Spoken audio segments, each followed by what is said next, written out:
I do anything, yeah. I do anything for some time. I do anything for some peace of mind, yeah. I do anything get me right. I do anything get me out of my mind, yeah. I do anything for some time. I do anything for some peace of mind, yeah. I do anything get me right, yeah. I do anything get me out of my mind, yeah. I do anything, yeah.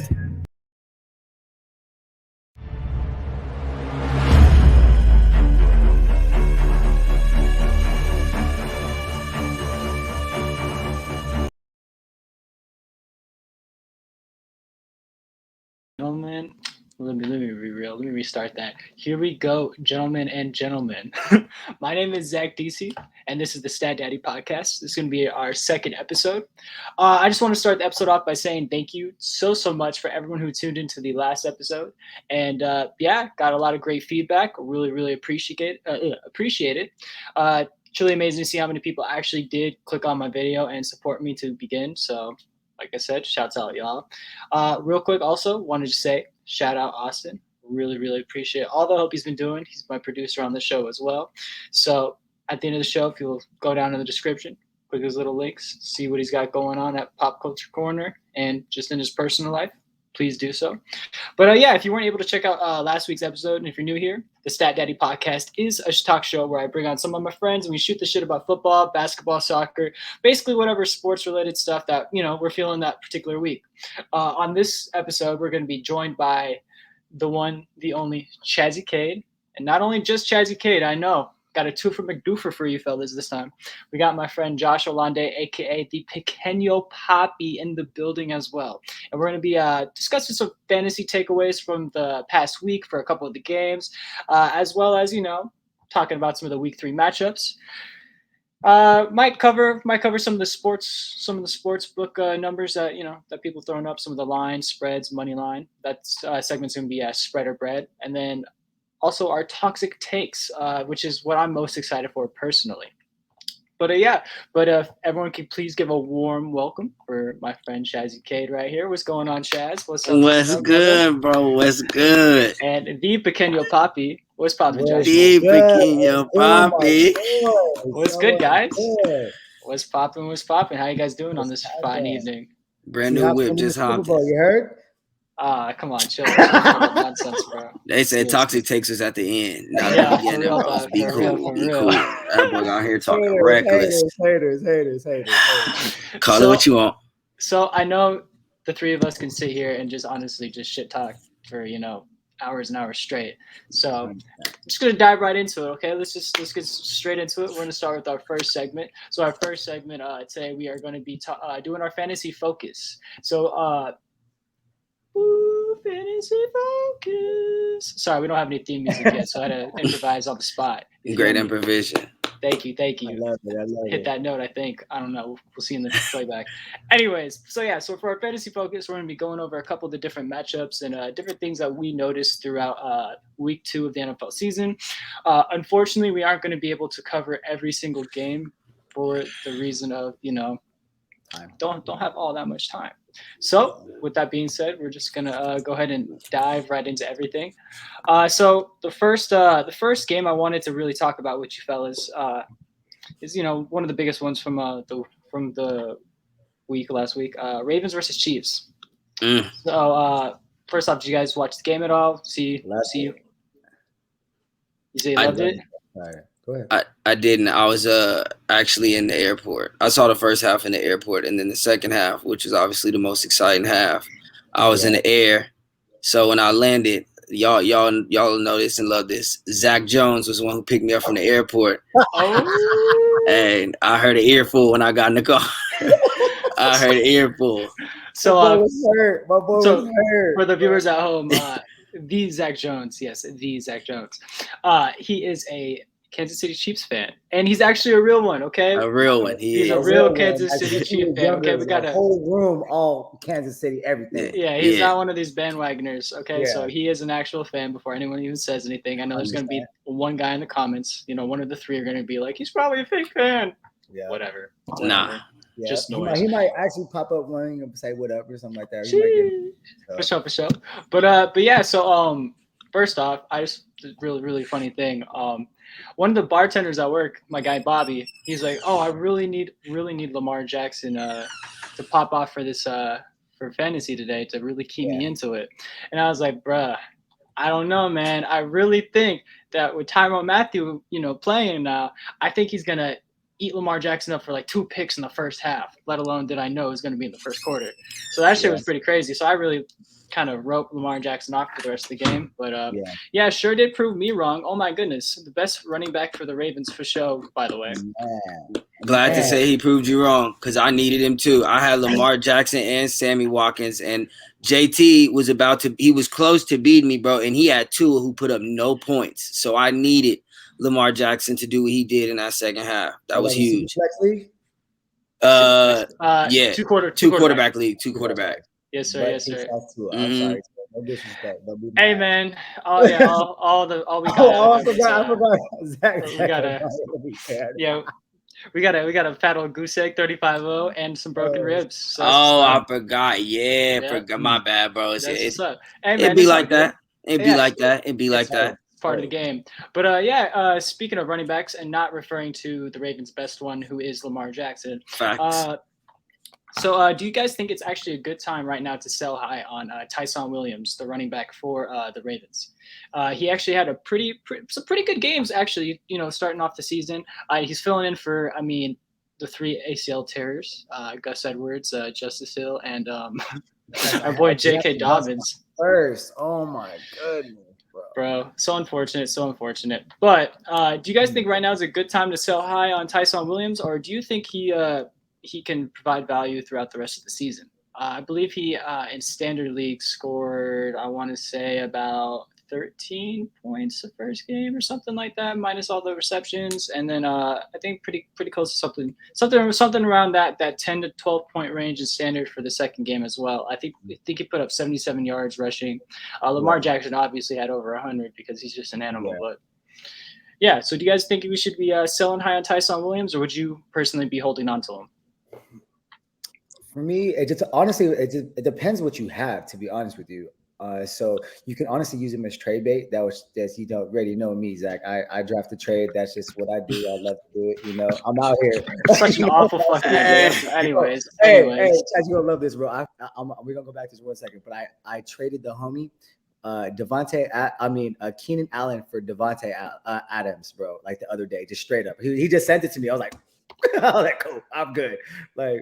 But what? I think it depends what you need. If you have a lot of running backs right now, I feel, and you need wide receivers, I feel like that's a really good trade bait. You should necessarily sell it to somebody, what you need. If you need a tight end, sell it to somebody. That's what I would do for him. For me, I think he's going to be great, but I would just necessarily use him as a flex. I think it's a little bit too early to tell how good he's going to do just because the Ravens are hurt right now. So I don't know yet, to be honest with you. That's my take on it, to be honest with you. What up with you, Chaz? How you feeling about him? Does anybody have him, to be honest? He's in 2 leagues. Him and Latavius Murray are picked up in majority of the leagues. I for sure will hold on to Tyson Williams though, bro, because he, as far as for the Ravens, bro, Lamar Jackson is their best running back. But he, as much as they're going to split the backfield, he going to get the majority of the carries. He's better than Latavius Murray. Right. And so I believe, per game, he'll get you at least 15 carries because of Lamar Jackson being so dynamic in the run-pass option. He going to get a lot of 5-6 yard carries. I don't know the numbers exactly, but I'm pretty sure I would assume he's averaging probably 5 to 6 yards a carry because that's what Ravens running backs do. And if he getting 15 carries, that puts you at about 75 yards. If he catch the ball in PPR leagues 3-4 times, he easily put you at, 12, 13, 14 points per game. And I don't know if there's a lot of running backs that you can count on for that game in and game out. I think he'll be one of the few that you can count on for that. So I will hold on to Tyson Williams if I had it.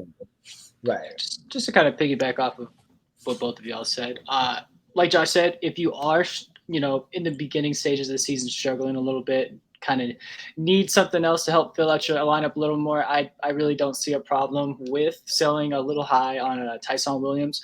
But there's an extra game added to this season this year. So, injury concerns may be playing more and more of a factor into coaches' thinking. Maybe, they want to save Lamar, don't want him running as much. So they might actually, rely on him and Latavius Murray to kind of, take on the brunt of the rushing later down in the season, because they want to save Lamar Jackson for a deep playoff run, I would assume. So do you guys think he's better than Latavius?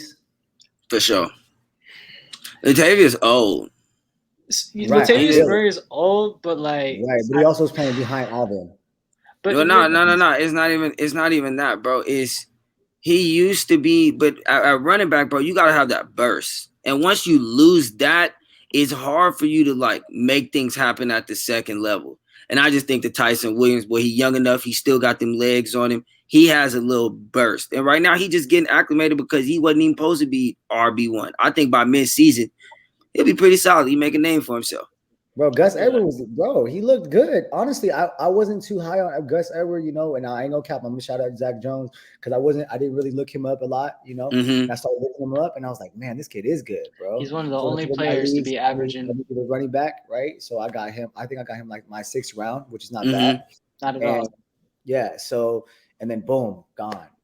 But Gus Edwards is good. I can't really tell you, because I haven't really seen production, from Gus Edwards. So right now Tyson Williams better, but that's just my opinion. Honestly, I don't know about him yet. To be honest with you, for me, I feel like for fantasy for myself, I rather have I do run around a lot of rookies that have doing like last year. Chaz, you LSU fan, bro. I love Joe Burrow, bro. I love Jamar Chase, bro. Those are my boys, bro. Like, dog, I love.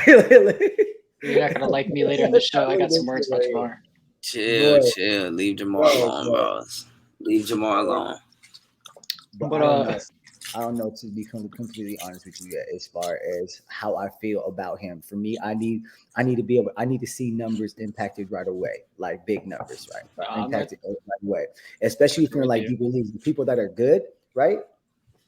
And it's hard to take those risks when you're playing against homies like Zach or Chaz, like you'd be like when they know their shit, and if you fuck it, you can literally. Can we cuss right here? Yeah, go for it, bro. Fuck. I'm just saying.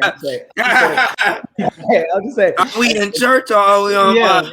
Yeah, bro. We ain't sponsored. You gotta make sure, bro.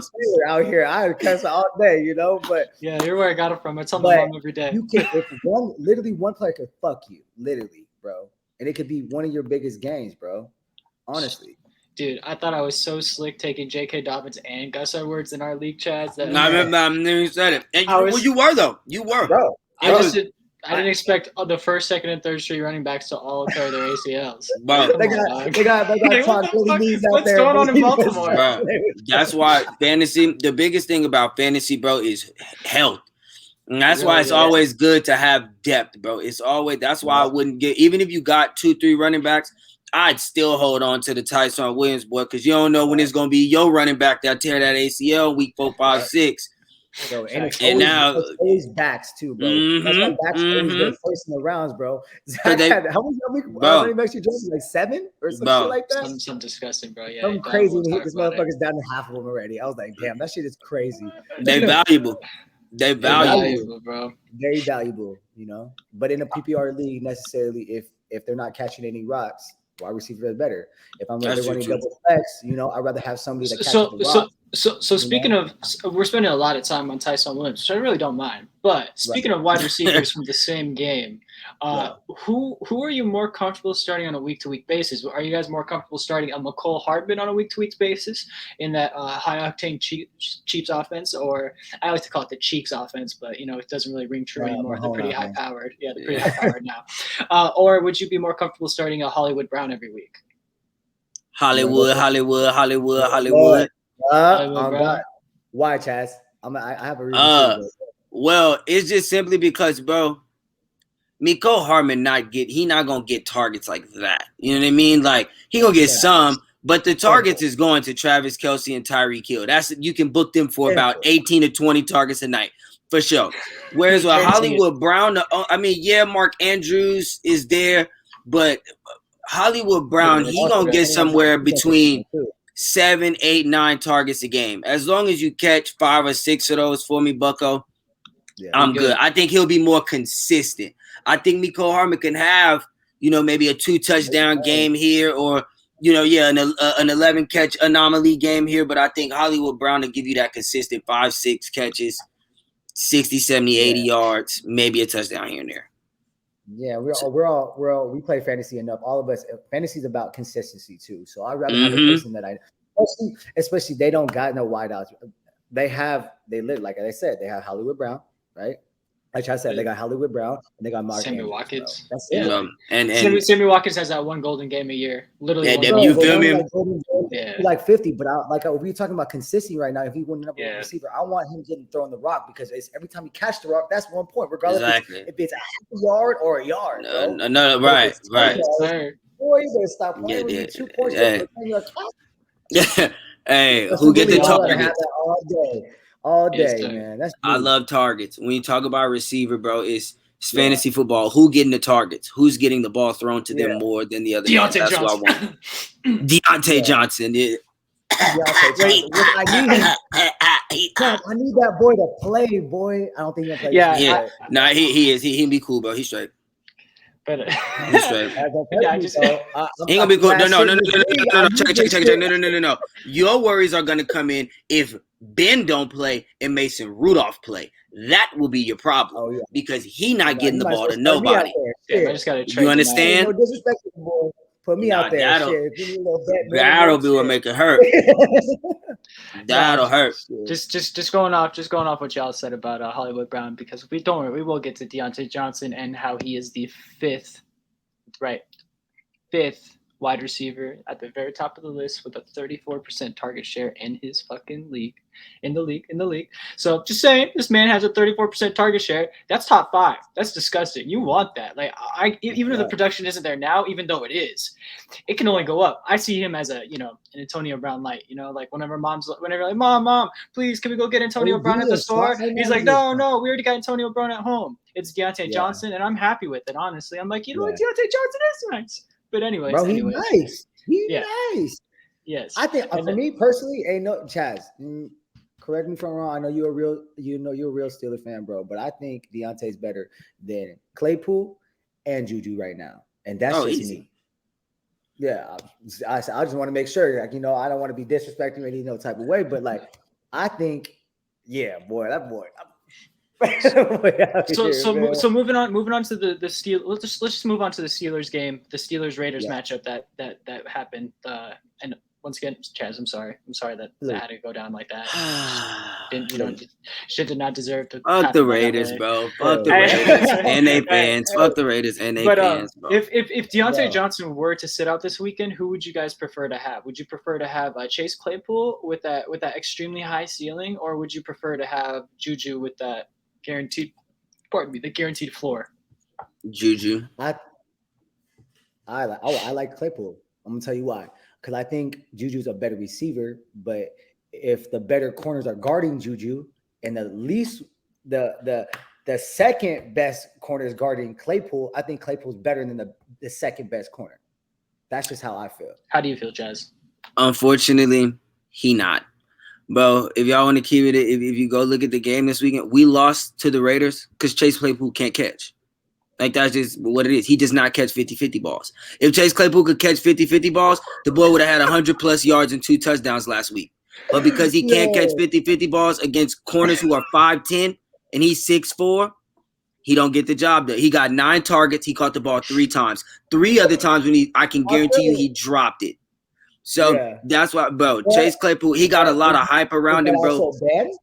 He's soft. That don't got nothing to do with Ben. The ball touch your hands, catch the football. Juju catch it. Juju catch it. I think Juju's a better receiver. Deontay Johnson catch it. Y'all want me to keep it hot with y'all? I also said Deontay's better than both of them. If Deontay Johnson don't play this week, you'd probably be better off playing James Washington than playing Chase Claypool. I bullshit you not. I'm not even trying to be funny. I'm dead serious. It's sad because I'm dead serious.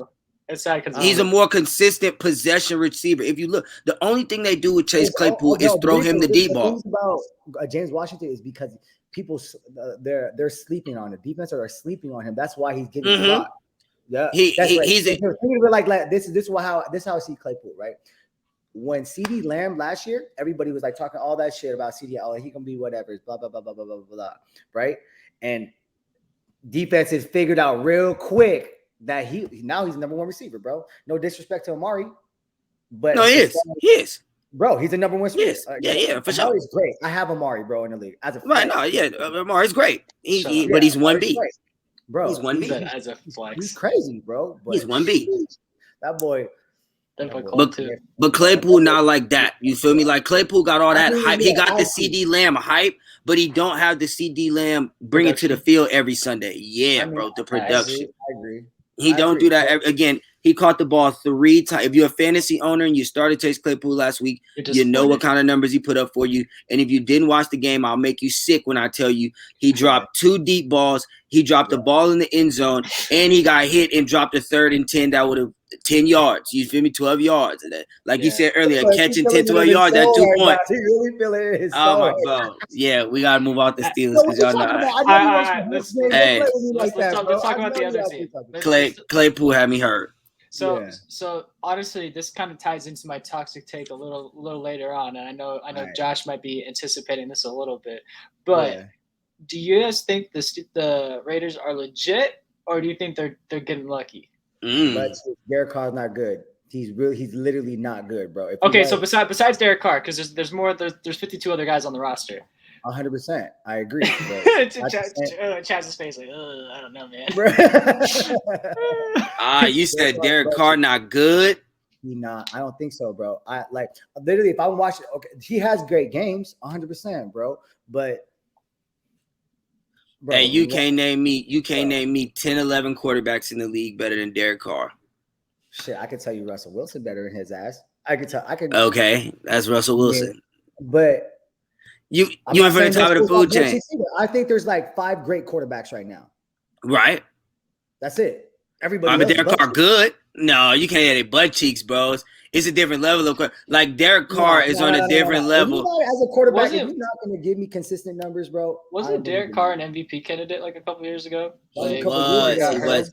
All right, bros. Wait. Then the next year then he came back the next year after being MVP candidate, and his 2 top receivers, Amari Cooper, who we just talked about, and Michael Crabtree, were 1 and 2 in the league in drop passes. You know what a drop pass mean? That means Derek Carr put it in your hands, and then you didn't do what you get paid to do. Don't have nothing to do with Derek Carr. That's part of the reason why Mari's in the flex spot. That's part of the reason why Mari's in Josh's flex spot on the Cowboys right now is because he was dropping all those rocks, right? Why you think the Raiders traded him? Yeah, you can't catch, not consistently. Wait, Amari can't catch. Y'all drunk. Antonio Brown never led the league in drops. Antonio Brown ain't never led the league in drops. But Antonio Brown's also DeAndre Hopkins ain't never led the league in drops. He's not at that level though. You can't compare Amari. He get paid $100 million.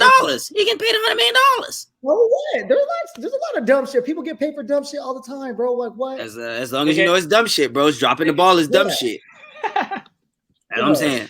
So all right here. Just to wrap up the Raiders talk. I just wrap up the Raiders talk. I'm sorry to cut you off. If there's one Raiders player besides Darren Waller to start, who would you start? Or would you guys not start anybody except Darren Waller? Hunter Renfrow. Yeah, bro. Hunter Renfrow. He one of them dudes, bro. He's smart. He know how to find a spot in the zone. And as long as he know how to find a spot in the zone, if teams do what the Steelers did this weekend, which is put all their focus on Darren Waller, then he gonna find spots. He gonna get you 6, 7 catches. Yes, sir. Because his quarterback, Derek Carr, gonna find him. Let me guys ask you a question. What do you guys feel about Henry Ruggs? Here's the thing. Great value, Tyreek Hill. Great. That the Kroger version of Tyreek Hill. You feel me? He got potential. Everybody like to compare him to Tyreek Hill, and he got the potential to kind of maybe, but also Tyreek also has a quarter. But you think Tyreek's doing the same numbers if he had Derek Carr? Hell nah. Well, no, bro, because I mean Derek Carr, not Patrick. I mean, but after that pass to Henry Ruggs, that was a pass of the weekend. Beautiful. That was beautiful. I'm not saying that. I'm not saying that was beautiful. Dying from heaven. I'm not saying that. But maybe if Andy Reid was calling their plays, bros, if Eric Bieniemy was calling their plays, instead of John Gruden, you feel me? Maybe you never know. You should be passing out there, boy. I mean, love it and disrespect. You never know, bros. They might look. Derek Carr might light this motherfucker up. You feel? Honestly, I like Henry Ruggs. I don't think I would start him. Yeah, I wouldn't. I agree. He's cool. He's more of like he's more of a solid football player rather than a solid. He's fantasy, but yeah. He's for your bye weeks. That's what I'm saying. Right? Yeah. No, perfect. Because because you can't count on him to have a 62-yard touchdown every week. Yeah, he's not doing that every week, so you can't. Yeah, I agree. If you got him in your bye week, that's solid to slide him in there for a week. Yeah, and also depending who the Raiders are playing, but fuck it, put him in there. That's how. All right. Just because we talked about Chaz's team losing this weekend, we're gonna talk about Pequeno Papi's team taking that L because of that. So Papi. We finna talk about the Derrick Henry show, aka the Titans versus the Seahawks game. I mean, bro, I tell you guys all the time though, bro. I tell everybody all the time, bro, all the time. Seahawks D is butt cheeks. I could be out there, boy. Get cuts up by the butter, bro. I could be out there, boy. Literally, they're just so butt cheeks. I don't. How do you go from the best defense to be the most butt cheeks defense? Like, I don't understand. Well, it's also crazy. Bro, Bobby Wagner is one of, if not the best linebacker in football.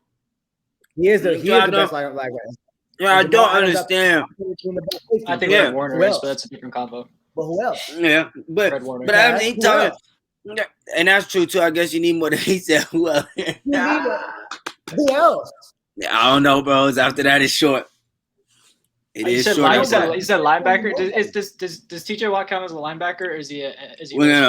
No, Josh was talking about who else is on the Seahawks outside. Oh, on the Seahawks. Okay. Yeah, he was saying who else is on the Seahawks outside of them too. Oh, bro, fuck. No, but TJ, man. Bobby the best in the league right now. TJ Watt is an edge rusher. We not gonna go there. Yeah. Let's stay on track. Stay on track. I'm about to say, bro. I don't know, man. But let's talk about the Derrick Henry show. So we are going to talk about the Derrick Henry show and how this man had a total of 41 total touches. He had 41 total touches. He had 35 carries and 6 catches, and he churned out. Let's just make sure I got this number correct. 232 yards and 3 tutties. So first off, that's that shit you really ask for the fantasy gods, bro. First, like I know Aaron Jones. I'm down by 50 right now. Derek, I need you to go off, baby. Save me. So I know Aaron Jones. Aaron Jones personally popped off for me and saved my ass. I was losing to Cam by fucking 30 in my league with Chaz, and I ended up kicking his butt. Yeah. But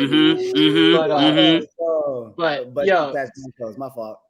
So personally, my thoughts on Derrick Henry, because the question, my question initially wasn't even to be asking about Derrick Henry or anything like that, because we know this man is who he is. But yeah, normally I see Derrick Henry as a second half of the season guy, right? Like normally he takes him like a little time to warm up. He'll get you a couple dud games in the beginning. You know what I mean? Everyone's focusing in on him, but once every other team's secondary and their fucking their defense starts to get weakened as the season goes on, this man just freaking eats. Like, you cannot stop this guy. This guy is the backfield. He's very similar to like a Najee Harris, where he's pretty much getting every fucking snap as far in that respect. I'm not saying Najee Harris is the next Derrick Henry. I mean, one could hope, because I would like him in my dynasty. One could succeed.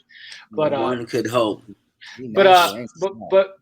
But Carson, do you think Derrick Henry warrants the number 2 pick in fantasy? Yep. Okay. Yep. You heard what you just explained about Derrick Henry, and you said how it happens on the season. Yeah.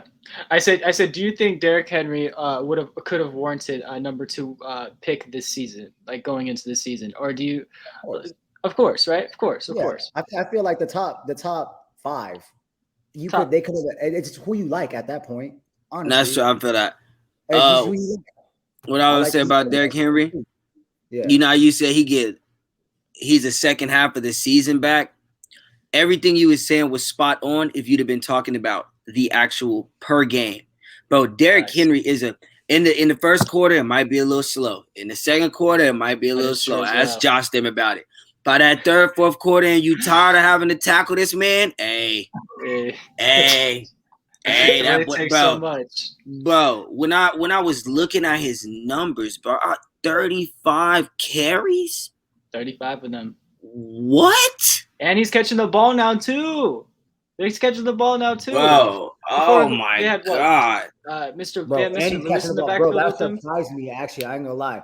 The catches surprised me. If Derrick Henry catches the ball 5 times a game, bro, then he probably should have been the number 1 player drafted. If he's going to catch it 5 times a game in a PPR league, he should have been the number 1 player off the board because he's going to rush it for about 100 every night. At least, especially whenever he's averaging sometimes started like 4.8 or 5 yards a carry or something stupid like that. And he's getting 30 plus touches. Please sign me up. I feel silly passing on him in one of my leagues. Anybody gonna touch the ball, bro? That was my league. Wait, that was my league. Shut the fuck up, bro. Austin Eckler's my boy, and I still stand by him. But anyways, what were you, number 6? Were you number 6, 5, 6? 7 or 8. 7? No, because Zach. I was 6 or 7. I was 6 or 7. You number 6 because Zach got him at 7.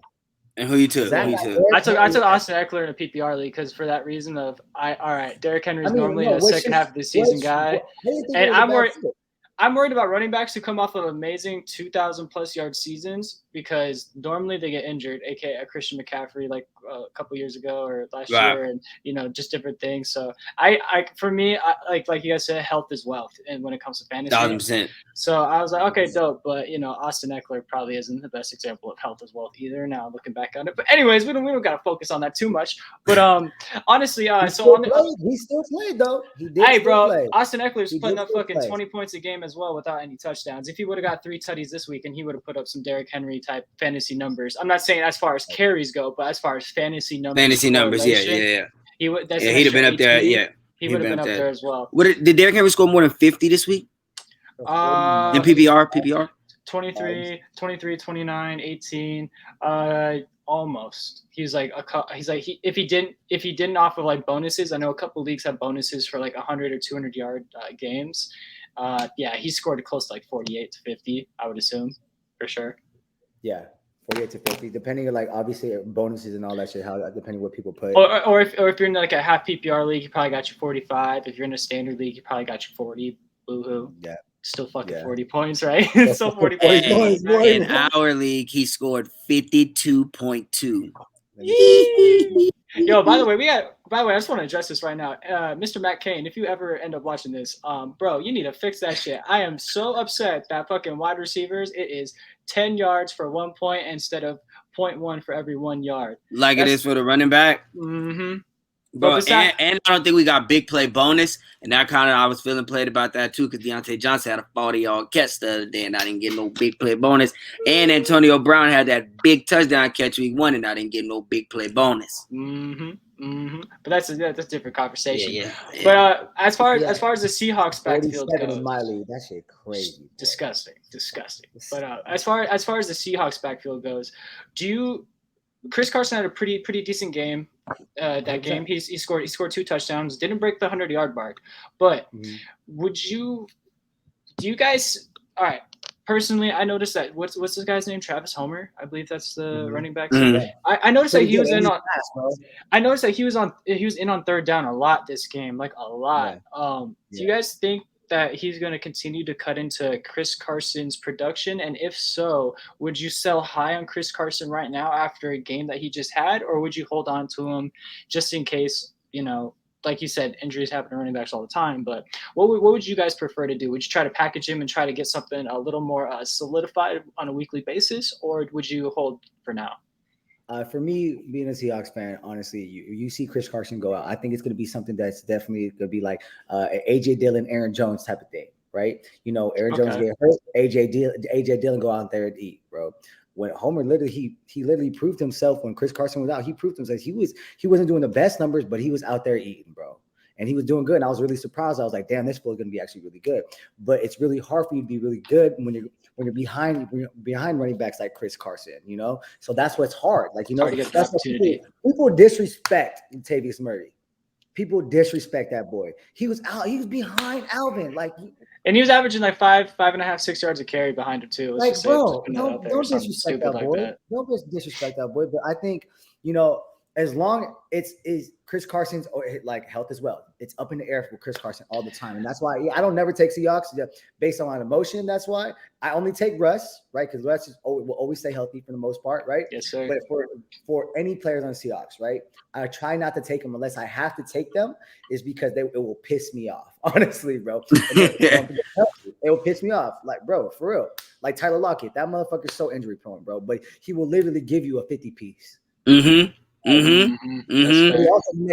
Big Play touchdown. Bro, boy, dies from heaven from Russ. Dude, he gets a big play touchdown. He gets like a 50-yard fucking touchdown pass every game. Yeah. Every game. Like clockwork, dog. It's like, second quarter, right before half. Gotta go. Okay. Yeah. But that's what I'm saying. Like, I think Homer's really good, you know, but is he really going to be able to shine if Chris Carson is healthy? You don't think so? Not at all. I don't think so at all. How do you feel, Chaz? Do you agree with Josh, or do you have some different takes? I personally, I don't know if you could sell high on Chris Carson. It's just simply because, like, could I sell y'all on Chris Carson? Like, what would y'all give me for Chris Carson? I don't have Chris Carson. I don't have Chris Carson. I don't have Chris Carson, but I don't have him for a reason. I don't have him for a reason. Honestly, I'm this podcast. I'm a Chris Carson fanboy personally because. Oh, excuse me. Because I know he's guaranteed at least like 950 rushing yards and like 8 to 9. I think he scored literally 8 touchdowns or 9 touchdowns total every season. So like I know he's guaranteed that production, and that's what I play pretty safe when it comes to fantasy. When it comes to, like, with my running backs, like I want the people who are guaranteed to give me a certain amount of touches a game. People who've already proved themselves, and I can see like in the past, like, okay, their production, I know what they're getting. They may not be the best, but I know what I'm getting for where I'm drafting them. Yeah. So personally, I would be selling high on Chris Carson. Even as a Chris Carson owner right now, I'd be trying to flip him personally, trying to get something a little more solidified. Because like we said, even Josh said, whenever he was injured, Travis Homer was eating, right? Well, he gets injured pretty much every season. And he fumbled a lot. And then when he get fumbled, he get pulled. And then if the Seahawks getting blown out, or if they in a shootout, they not running the ball like that. They letting Russ bomb it. So I just don't know what you could get for Chris Carson when you say sell high. I don't know. Like, you really be finagling somebody if they gave you something. Go for the weakest player. Like, who do you think you could what consistent player do you think you could get for Chris Carson? I feel like I could package a Chris Carson and I'm gonna be using this guy a lot as an example, okay? And a Jamar Chase for, you know, something a little nicer. No, we'll talk about it a little later in the show. Why I keep bringing up Jamar Chase? Zach, who are you getting? Well, that's what I'm saying. Just because be a two-way trade, you getting a 2 for 1, or you going for a 1? A two for one, trying to get somebody that's nice, like an unhappy Antonio Gibson owner who, you know, he's been underperforming compared to where you took him in the first round, or maybe a Joe Mixon owner, who everyone already knows Joe Mixon's nice, but he be getting injured all the time. You know what I mean? Hey, what's crazy? I was gonna ask you, bros, because I went and looked at your roster here when you said what you said about Chris Carson. Would you swap Chris Carson for Joe Mixon? Or which one would you prefer to have? Honestly, I'd prefer to have Joe Mixon. Okay. Personally. But I don't want Joe Mixon at all. I think Joe Mixon butt cheeks. Like, that's the thing. I've been burned so many damn times by Joe Mixon that I just want this to be the year. Butt cheeks. Like, I don't care what nobody talking about, bro. Butt cheeks. Hey. Okay, so talking about butt cheeks performance, bro. There's 2 wide receivers, one on each side of the ball for the Seahawks and for the Titans that have been underperforming. DK Metcalf and AJ Brown. Mm-hmm. Who would you prefer to target as like a buy low? Because there has to be somebody in one of your leagues who has one of the guys who's upset that they're only giving you what, like they're getting the targets. They're getting 8 targets, I think, like 8 or 9 targets a game, but they're only pulling in 3 catches for some mediocre yardage so far. Yeah. So would you guys personally target either of those guys as sell lows? And if you do, or sorry, not sell lows, buy lows. And if you would target them, who would you prefer to take? Would you prefer to take the an AJ Brown, or would you prefer to try to go get a DK? Go ahead, Chaz. I think I would go with AJ Brown, bro. To be honest, this was one of the questions you had that kind of it was tough for me to make a decision. I think I would say AJ Brown because DK is gonna see the best corner every night, whereas AJ Brown, you're gonna have to throw your best corner on Julio every here and there. You're gonna have to pack that box and make sure Derrick Henry ain't running y'all to death. So I think he'll get more open targets than DK. DK will be in a lot of double coverage, a lot of tight coverage with the best corners. But that's a great question because I think they both will get their 8 targets a game. But I think AJ Brown's it will be easier to catch his 8 targets than DK. So I think that's why I chose AJ in the end. How about you, Josh? DK or AJ in that situation? I mean, I'm going to be biased to be honest with you. I like DK a lot, but not even just because he's a Seahawk, bro. That boy is built, bro. That I think it's still absurd. He fell to the second round, bro. Remember we were talking about him. Like, yo, there's no way this DK Metcalf kid goes past the first round, and then he dropped to the second round for your Seahawks. I was so sick. I cried, bro. I was like, oh my god, I can't believe what. And then the NFL draft. That shit. You heard it here first, bro. Nah, DK is a big man. But I, for me personally, I would rather have somebody that, that's going to be contested because there's going to be one time there's going to be a team that slips up, bro. And because Tyler Lockett already doing better. So now what teams are thinking now? They're like, all right, now we got to stack up on Tyler Lockett, right? And now DK is going to get the weaker corner. Boom. It's just exactly how it is. And he's just going to eat, bro. And he's just going to eat and eat and eat and eat and eat. I like AJ Brown a lot, right? Julio on the other side. For me personally, I put the best corner on Julio. For facts. I'm gonna be real. Julio's also Julio. I love Julio, and at Zach, I've had Julio. Yeah, it's hard on Julio. Deontay Adams, bro. Devontae Adams, bro. I love that man, bro. Dude, yeah, Josh's. If he could have 3 wide receivers every single fantasy draft, it's gonna be Devontae Adams, DeAndre Hopkins, and then fucking Julio Jones as his fucking third. Right? Bro, am I wrong? Well, who wouldn't do that? Who wouldn't do that? Who wouldn't do that? I know. Like my boy Josh is like looking. He's like, that's 3 of the best 5 wideouts in the league. He's like, all right, cool. I got D Hop. All right, I got Adams. 3rd round coming up. I don't need a fucking running back. It'll be somebody. Give me Julio. Well, bro, that's you playing. I didn't have that level of talent, but that's how I drafted last year. I drafted a heavy running back, bro. I had Michael Thomas, DeAndre Hopkins, Amari Cooper, and Juju Smith-Schuster. And Michael Thomas got hurt and didn't play all year. And then Juju kind of underperformed last year. No, everybody keeps saying that. Juju did not underperform last year. Juju had 97 catches and 9 touchdowns. Those are fantasy numbers. Thank you. And who underperformed was Amari Cooper because that got hurt and Andy Dalton is some ASS. Dude, all right, I wanted to move on to the next. I wanted to move on to the last game, but just because you said that, bro. Fucking Juju Smith-Schuster is turning into like the Mike Evans light, where this man is just fucking catching touchdown passes for 2 yards, and everyone's like getting so excited. And I get it, it's dope. It's still a touchdown. That's my boy. But bro, there's a hater on Mike Evans. I'll save it for my toxic take. You already know my toxic take. We already got a bet on my toxic take. Whatever. We're gonna move on to the Chargers and Cowboys, dog. Okay, we're gonna be moving on to the Chargers and Cowboys. This is the last game we're gonna be Yep. There's that man. Micah Parsons. There's that man right there. Cowboys rule, yeah, go Cowboys. Boy, how about them Cowboys, huh? How about them Cowboys? Boys got them a win this weekend. Boys got them a win. All right, I got Dak, Amari, and fucking CD in like hella leagues, bro. You sound like a Cowboys fan. Yeah, and I'm not a Cowboys fan, but I got Dak in the 7th round. Boy, don't play with me. Yeah, that's disrespectful to Dak. That's so disrespectful. No boy about to eat. She set record-breaking numbers up until he got hurt last year. Let's just keep. Yeah, like people sleep, bro. Like that's a problem. That's a problem about fantasy because I used to be like that too. You see one bad thing, bro. Like, all right, trade block, bro. Like everybody bro. I see so many people put Mike Evans on the trade block after the first game, bro. Do not disrespect this boy. Do not disrespect him. What he did. Yeah. Why are you talking about Mike Evans again? My bad. Yeah, dude, Mike Evans fanboy. He got him in the 4th round one year and he won't shut up. My bad. Nah. So as far as the Cowboys go, do you think Tony Pollard has played his way into having split carries with Zeke, or do you for sure? I think he should get more carry. I think for sure. Zeke, ball me. Thank you.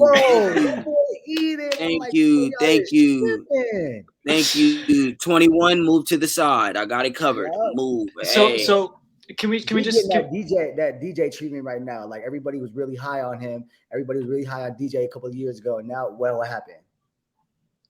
Yeah, man. Sometimes production just burnt. That's what I was afraid of. Honestly, that's what I was afraid of Derrick Henry this year, because I really thought some similar shit was going to be happening with him. Where he was so productive in the past years for so long, just constantly being like, just breaking through the tackles, making shit happen, and to the point where it's hard, especially when you play college and do all this different stuff all the way up to this point. It's hard for your body to hold up for that long, but.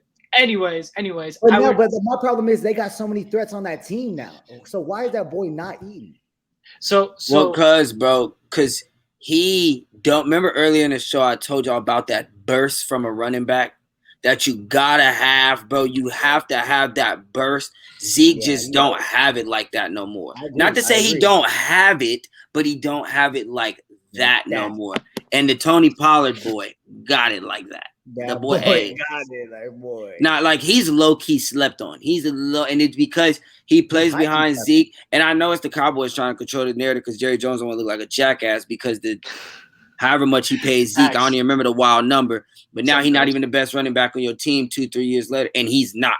Like this wouldn't be a conversation if we didn't have this question. But it's a question because we all know what the truth is, and it's just like who gonna say it over for Zeke. So could we agree that Tony Pollard is like a must-start flex in fantasy football? 100%. I'd start him at running back over Zeke. Yeah. I'd start him at I think he'll put up. It's hard just because there are some players, Chad, you kind of just have to start, bro. But I'm saying over Zeke. Right, but if you have both the players, you're gonna start. I mean, I'm starting Tony Pollard over Zeke. Yeah, I agree. I think he will put up more numbers on a game. I think Zeke will be really hard. It's hard to tell fantasy owners that too because it's really hard. Bro. There's a lot of people spent like a 1st round pick on this guy. Exactly. Like and I feel it. I feel it. And Ezekiel Elliott got you want to win or lose. Right. That's true. You feel me? Like, hey, if the Tony Pollard boy will give me 13 points and Zeke gonna give me 11, well, I'm gonna take that 13 because every point is valuable. Yep. Dude, fact. And I think, bro, and I think as the season go along, I think unless Zeke really just start turning the clock back and really looking like, okay, he is coming back into form, bro. The only reason right now Zeke is getting more or the carries are only split is because Zeke is making the kind of money he's making, not because of the talent, bro. If it was based on just talent alone, he's not getting more carries than Tony Pollard. Yes, bro. Watch out. But Jerry Jones not letting you sit with however much money this man made, he's not letting you sit that man down. Personally, I think I agree with you guys completely, and I don't know, just me being like a fucking degenerate weirdo. Like I do a lot of weird shit in fantasy where I'll like bench people I picked number 1 overall like 2 years ago. Like I was benching David Johnson before he really fizzled out because I was just so upset with the man. But I personally think I think the reason why maybe Zeke still is getting the opportunity that he is, and it's not completely the Tony Pollard show, and it may not be, is because I think Zeke is still a better pass blocker than Tony Pollard, and especially in like a high octane offense like this where Dak's gonna be airing that bitch out to a healthy Michael Gallup, if he's injured right now, or Cedric Wilson, CeeDee Lamb, all these people. I feel like that's the only thing really stopping Tony is the fact that Zeke already knows the offense so well and he can pass. Because what's up? I said let's go back to Cedric Wilson because Cedric Wilson really good, bro. I really I think he's a really valuable player. I think he's gonna get better and better over the years too, bro. I think next year he's just gonna eat too. He's been killing it, to be honest with you. Especially that Michael Gallup's out. He's honestly real good. I know. I would have to agree completely. But real quick before we move on to our toxic takes and such, I want to talk about one more player, and we keep it brief. Do you believe that Mike Williams of the Chargers is legit this year, or is it kind of smoke and mirrors, and you guys don't know how to feel about him? Because personally, I like the production that he's had. I believe he's had at least 8 targets, no, more than 8 targets. I think he's had like 7 or 8 catches in the last couple of 2 games. Put up at least 22 fantasy points in PPR. What are your guys' thoughts on Mike Williams? Is he a must start player, or is he? Because right now he's a top fantasy wide receiver as far as like the points he's put up. He's put up 44 points in 2 games. What are you guys kind of feeling?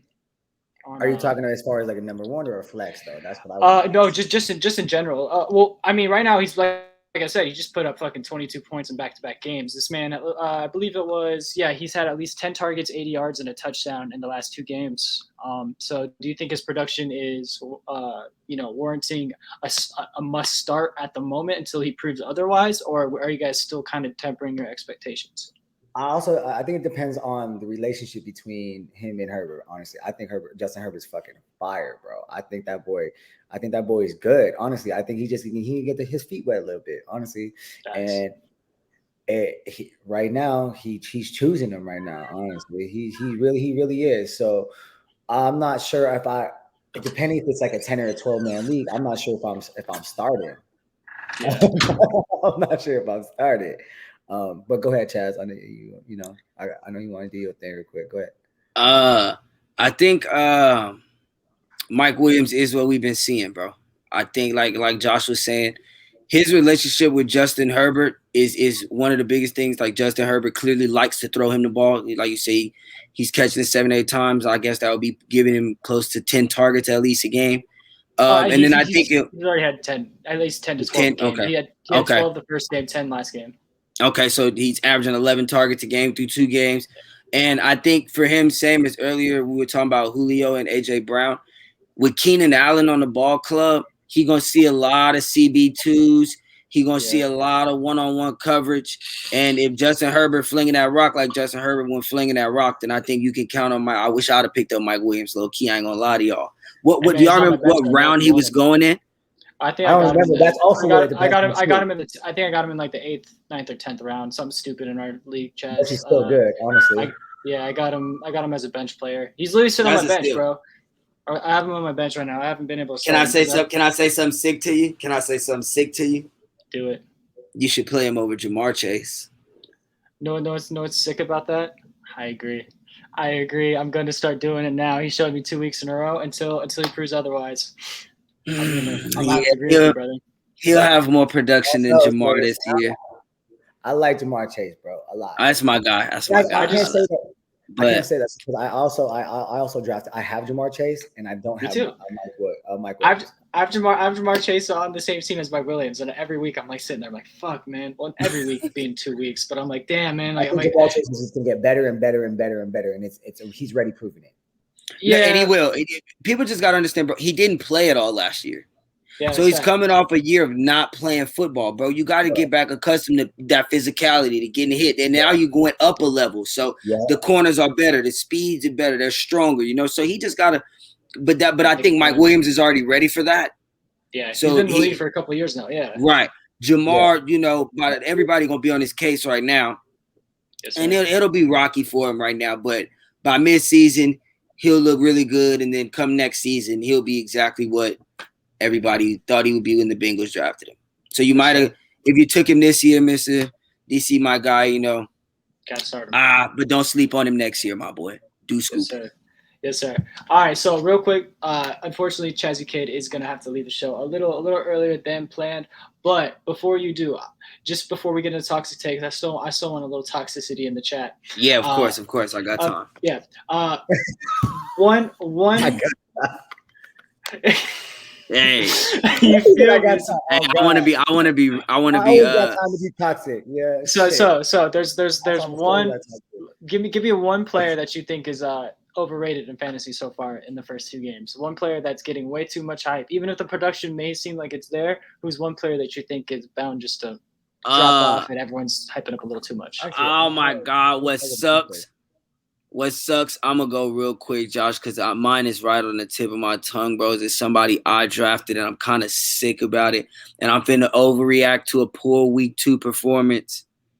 But I just don't know what Alvin Kamara gonna do this year. I am very. I don't know, bros. We might be short. Good, bro. I hope you right, bros. I hope, because man, oh man, when I seen what I saw this weekend, I said, "Oh my God, Jameis is gonna be Jameis."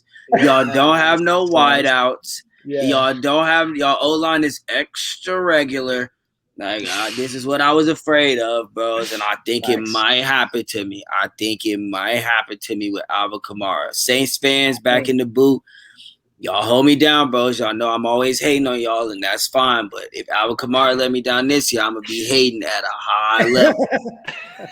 High level. How about you, Josh? Alvin, bro. I like Alvin a lot, bro.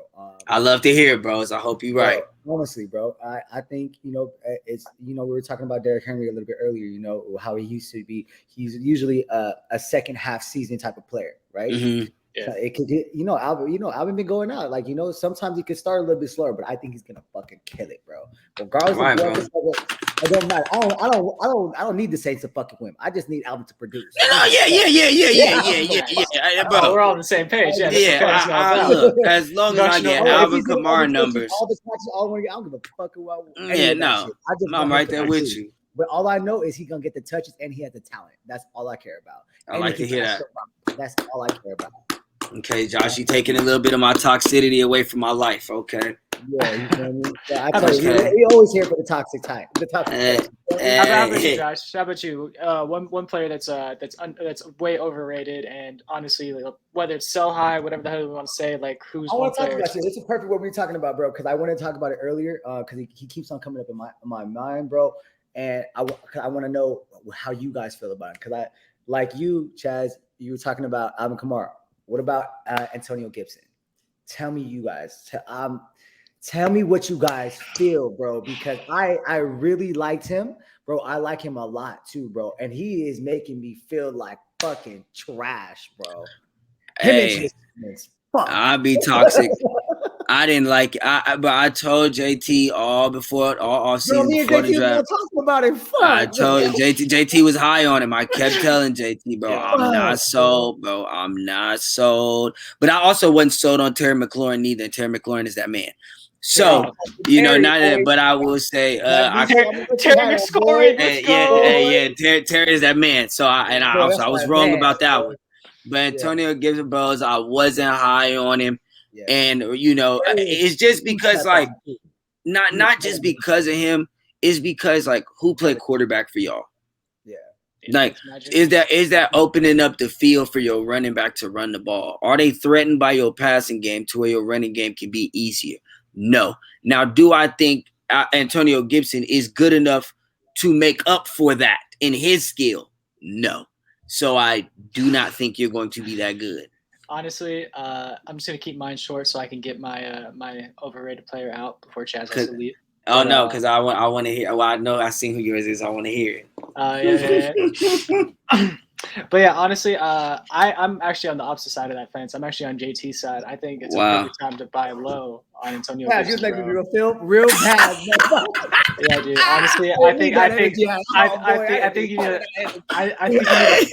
Josh, personally, I think you need to hold strong, bro. Don't worry. Better go I'm drafting him high. I'm Ride or die. Because you should have him as your RB2, bro. You should have him as your RB2. Honestly, so. Hopefully, dude, I'm hoping as well. I'm hoping that it pays off. I'm trying to acquire him in whatever league I can for the low for the same reasons you guys just said. People are really frustrated with his production because he was touted as he's gonna be real nice. He's gonna be real nice, and it's kind of like the opposite of the David Montgomery thing, right? Everyone's like, oh, David Montgomery, okay, he got lucky last season, and now this man's fucking eating, right? Everyone, David Montgomery's production now is what people want to see at Antonio Gibson. He just look different, and trust me, I think it's coming. I think it's coming. But no, actually, to a lot of people's surprise, this isn't even necessarily my toxic takes yet. This is just one overrated fantasy player before we get into fucking toxic takes for real. Bro, okay. From the same team though, from the Tampa Bay Bucks, right? I think Rob Gronkowski is the most overrated tight end in fantasy football right now. I really do, bro. I really do. So, honestly, he's not – the pace that he's on right now, scoring 2 touchdowns a game, bro, this motherfucker's not scoring 34 fucking touchdowns this season. Shit, he might score 20. Dude, just hear me out. Just hear me out, bro. He's literally guys, stop, bro. He literally's played the Cowboys and the fucking Falcons, who are both bottom tier defenses. For one. So ready? That's one reason. Number two. When you talk about Gronk, you selling low on Gronk, you're also disrespecting the No, I'm not selling low. I'm selling high. I'm getting I'm getting the best I can for this man right now. Cool. I know it's hard to come across. Okay. I'm selling him, bro. I'm getting rid of Gronk, bro. Fuck him. Get rid of him, bro. Yeah. He has a 14% target share in that offense. That's not very fucking high at all, man. That's not very high. Yeah, he's commanding 14% of targets in the offense. He's only averaging 2.1 yards per route run, and he's ranked 17th in yards per reception. Dude, yeah, but he's ranked 17th. About fantasy, what about in the red zone? Bro, who do we think? Who do we all know that Brady's gonna throw it to? But that's the thing, though. That's the thing. The Bucks aren't gonna only be throwing touchdowns this season. I mean, they fucking could. It's Tom Brady on the team. They really fucking could. Yeah. If they really wanted to. But they haven't. I don't think they've scored a rushing touchdown yet, bro. Like, I don't think they have. That's not gonna happen all season long. They're gonna start running the ball within the 10 or the 20, and they're gonna start getting way more production out of running the ball. Yeah. Tell me what you think about Leonard Fournette, because he went to LSU. Sincerely, I think Leonard Fournette's the lead back in this backfield. By the way, I think he's the one that people should have targeted. Ronald Jones is buns, and Giovanni Bernard's Giovanni Bernard, bro. So he's like, bro, Giovanni's like one of the people that you just pick, like you got to plan, because both of them motherfuckers get hurt. Honestly, that's just how I feel. But no, I think Gronk's overrated, and they're gonna be running the ball way more. They're not gonna keep this pace of fucking only throwing passing touchdowns. They might have scored 1 rushing touchdown now that I'm thinking about it, but let me ask you this. Why would they run the ball instead of pass it? No matter where they are on the field, why would they run the ball instead of pass it? Because they need to establish the run game, man. At some point, if you can't stop it, why? And you got all those threats. If you can't stop us, why? Because they're bound to do it. They're bound to do it. Right now, all I'm saying is the production that Gronk has had is unrealistic to stay for the rest of the season. He's right. He'll give you a 15. You feel me? No, you're right. He's not gonna score 2 touchdowns a game. That's all you can ask for a tight end is game. But listen, minus 2 touchdowns from fantasy, right? Minus 2 touchdowns. That's 12 points. Subtract 12 points from his performances, bro. What is he leaving with? Fucking 7 points, 6 points? No, bro, he had 29 points last game. Okay. Well, the first game, he had 19 points the second game. Okay, 19 minus fucking 12 is 7. And you know what you said about target, his 14% of target share? There's 2 things I'd like to tell you about that. Josh kind of hit on one of them. One, Gronk catches everything thrown his way. So even if that's only 14% of Brady's balls that night, he's probably going to catch 14% of his balls. Secondly, it's where he gets those targets. And like Josh said, since they've been in New England, the boy is a red zone target. Antonio Brown is not going to get more red zone targets than him. Chris Godwin is not going to get more regular. Mike Evans, sorry ass, for sure not getting more red zone targets than him. He is going to. You think Mike Evans getting more red zone targets than Gronk? It's already been proven. Yeah, bro. Yeah. Proven what? Does Mike Evans have 4 touchdowns? Mike Evans got 4 touchdowns? Bro, trust me, especially because my last point was going to be about how from week to week, like from the week 1 to week 2, Gronk's fucking snap count is already decreasing, and Cameron Brate and OJ Howard's snap count is already on the rise. They're going to be, and so they're going to be doing this throughout the season, where they're going to start playing Gronk less and less, especially if they want to make a fucking run for the playoffs, which doesn't matter for fantasy. They're going to be playing this man less and less because he's at 32 or something like that, and they're going to be using the other tight ends more. They'll be using him less. His stuff is going to go down. And then came out with retirement though. bro. And come back and won a Super Bowl. And so now he played a whole season, won a Super Bowl. Now he back in NFL shape. And that is true, Josh. But Zach, I do agree with that point. I forgot they had so many other tight ends to let him rest, and they can take target. Like Gronk, come sit down. Gronk, come sit down. That was gonna be my last point. Was exactly. Yeah. You just said that. You just said that. Yeah. When you said that, that was like I hadn't thought about that. I forgot they had Cameron Brate and OJ Howard. So I would agree with it on that point. I will tell you though, if you go back and look at the Super Bowl, Gronk had 6 catches, 67 yards, and 2 touchdowns. That was last year. That wasn't this season when they played the Cowboys and the Falcons like you went to play. That was when they played the Chiefs. But are we really gonna act like the Chiefs have like a solid defense? It's not. What I'm saying is that's 3 games. That's 3 games, 6 touchdowns. That's happening because when we get to the red zone, who do you think 12 feels most comfortable throwing that ball to? And that's also what I mean. There's also remember that video that was like, how many touches did he have, Chaz? How many touchdowns did he have in the Super Bowl? 2. I remember 2. And he was literally, there's a video for him and Tom Brady. He said 2 tutties. He said I was saving them for the Super Bowl, baby. That's all you got to hear. He played that entire year, and then he started getting real touch. I don't think Gronk's going to maintain as much as him and Travis Kelce, obviously. Because right now he's a tight end 1 fantasy. I don't think that's staying by any means. He's not there. He not Darren Waller or Travis Kelce, and no, he not finna score this 2 touchdowns every week. No, but I think he'll give you a solid 10 to 12 points every week, and you don't really get that from a lot of tight ends, not consistently. That's facts. But you need it consistently with I think Gronk the tight end position. The tight end position get boo-boo real. I can guarantee you Gronk will get the ball thrown to him in the end zone at least 1 time every game. Yeah. So at least 1 time every game, he gonna have a chance to score a touchdown.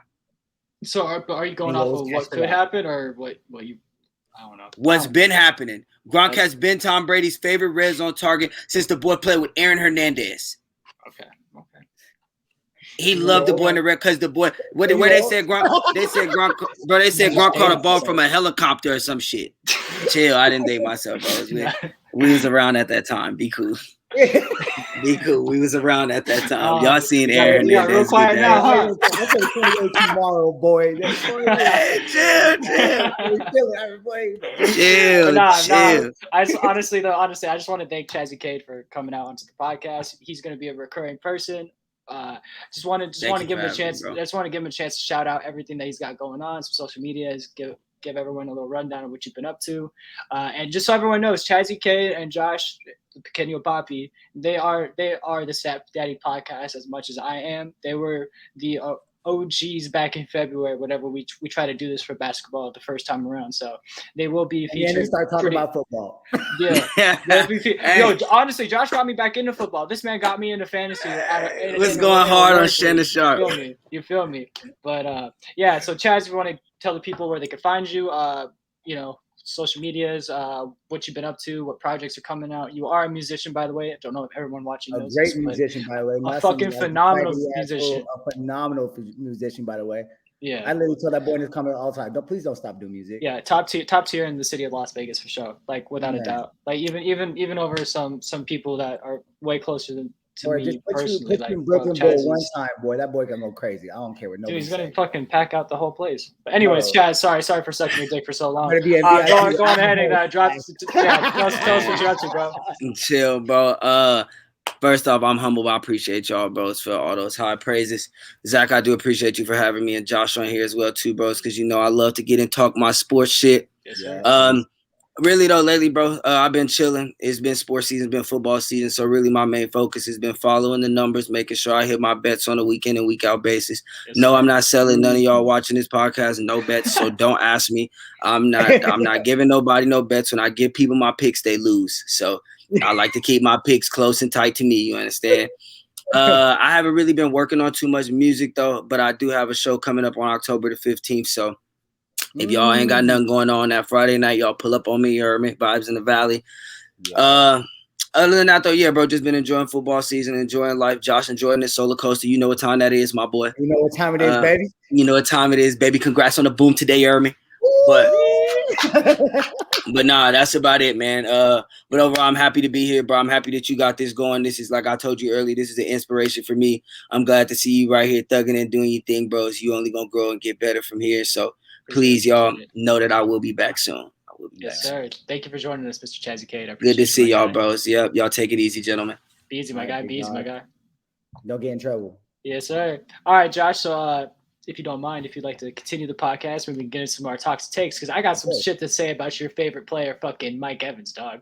First of all, you know my favorite player. Devontae Adams, my favorite player. Hold on. hold on. If you really talk about it, I don't give a fuck. I'm starting when he's unhealthy too. Questionable. I'm still starting him. I don't give a fuck. Oh, if we're talking about Devontae Adams, and I'm right there with you, bro. Of course. Right. You got to start him no matter what. But okay.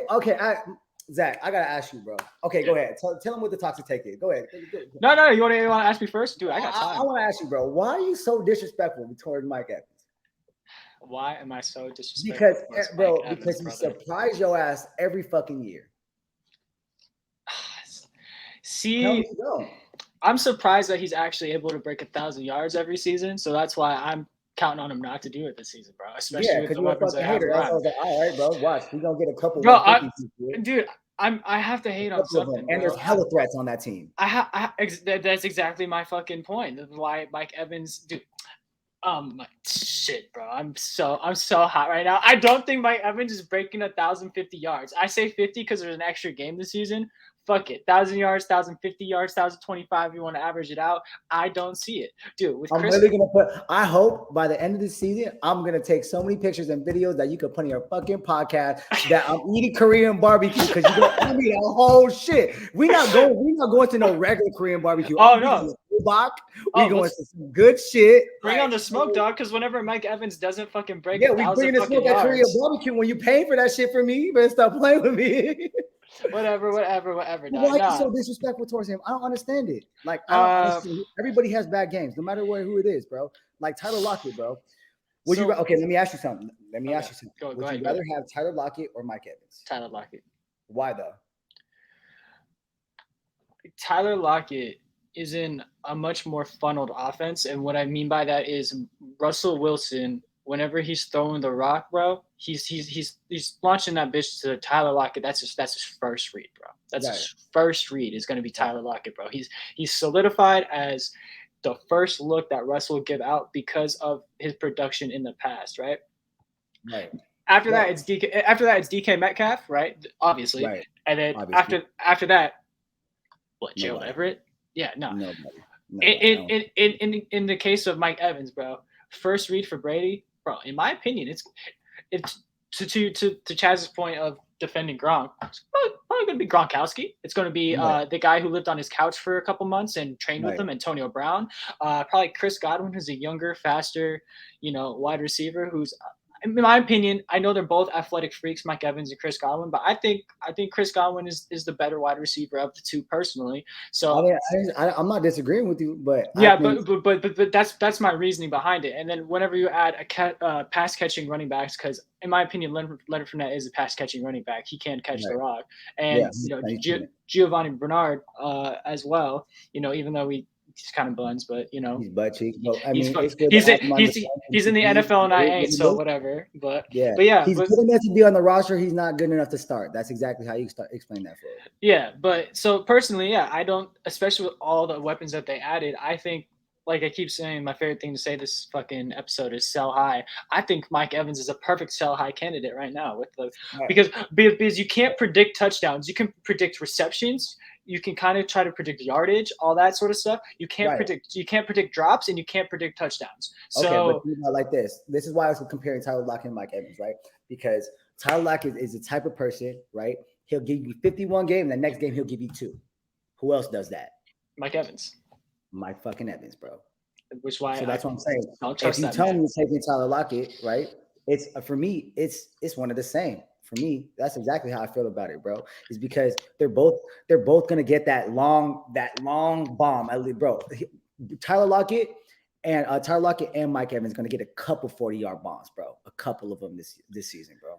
See, I don't even see more than a couple of actually, bro. They're gonna be a bunch of them, bro. I see Antonio Brown more as a deep threat than Mike Evans though, or like which I can't disagree because it's still AB. People disrespect AB because he got nasty feet, but that's just what it is. You feel me? Dude, yeah, this man's footwork is disgusting. But it's AB. He weird, but like I don't care if he's weird. Yeah. I just want to know you play football. That's what I give a fuck about. Pretty much, honestly, but I think you're too disrespectful to Mike Evans, bro. When you're talking about Tyler Lockett, bro, and I even tell you all the time, bro. Tyler Lockett's not my favorite receiver on the Hawks. I tell you all the time, I don't like Tyler Lockett that much, but I have him in leagues.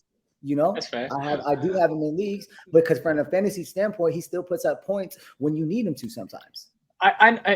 Okay, so I can see like. It's for the people at home. Like I dislike Mike Evans so much that I was in a fantasy draft with my Kuya, Josh, and I literally was like, "Hey, yo, Kuya, this man Mike Evans is still on the board." And he's like, "Why the fuck don't you draft him? Aren't you about to draft him?" And I'm like, "No, it's fucking Mike Evans." And and of course, Josh drafted him, and he did fine, I'm sure. But the only time Mike Evans has ever worked out for my team was the year whenever I had fucking Christian McCaffrey. It was Zeke's year where he didn't sign yet, so this motherfucker somehow fell to the second round after I picked up Christian McCaffrey with like the second pick. And you won this year. I remember Yeah, but I had like a productive Zeke and a productive McCaffrey, and then you was tweaking, and motherfuckers was so mad, and I remember it was supposed to be a keeper league. I don't remember what the trade was. That shit. I'm gonna say name. I don't give a fuck. Was that Shane's punk ass league? Was it that league? Yeah, it was his. It was the Catch Zuma shit, right? I don't think. Yeah, podcast. I don't know, but yeah. We remember that out. And I remember you. I'm pretty sure it was a keeper league, and they didn't want to do a keeper as soon as we drafted. Yeah, it was a Catch Zuma league. It was a Catch Zuma league. And I remember I was trying to get a trade from you, and I needed running backs really bad, and I was going to give you Devontae, and you had those other, and they were like, no, blah blah blah blah. I was like, bro, he's going to run us down. Facts. I'd rather give myself a chance. Right. He's going to run us down. But anyways, yeah, the only reason why he was still productive for me somewhat is because I had Chris Godwin. I had taken so many dope running backs that I was stuck with, not really stuck because I was targeting Chris Godwin, but Mike Evans just so happened to also be there. So I was like, fuck it, I'll take Mike Evans. Why not? Dude, he put up so many games where he would either give me 5 points, 6 points, or he'd give me like 16 to 20, and I'd rather not play those mind games. That's why I hate Mike Evans. Like I said, I play fantasy football pretty safe as far as my wide receivers go. I like people with fat ass target shares, you know what I mean? And I like people that I can guarantee a certain amount of points out of. I can't do that, Mike Evans. The amount of times he's put up a fucking goose egg in my lineup whenever he's been perfectly healthy. Is bro, that shit just really hurts me, bro. Dude, it hurt. I don't care who it is, bro. Like this season is Brandon Ayuk, but like, dog, come on, man. So personally, that's why I don't think Mike Evans is here. That's why I don't take him. I'm not gonna.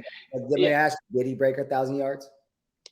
He has in the last 7 seasons, 8 seasons, or whatever fuck stupid number it is. But subject to change, bro. This season it's changing. He's not doing it. Oh, why is he not doing it? It's already proven, right? I told you you were talking all this shit about Mike Evans, and I was like, "What is Mike Evans about to do, Zach? What Mike Evans about to do, Zach?" And what happened? Didn't he still only put up like fucking 70 yards on like 12? It doesn't fucking matter. He got the tutties. That's what they're fucking about, bro. And I was telling you, he will get these fucking bombs, and that's all good with me, bro. Our bet was on yardage, not tutties. He can have. He can break a touchdown record. Zach is right. I play a little bit more risky. I draft a trade. If you ever play with me, Josh send my trades, but I'm sending them shit to you. But I always send good trades. Josh drafts to have fun. I draft to stress.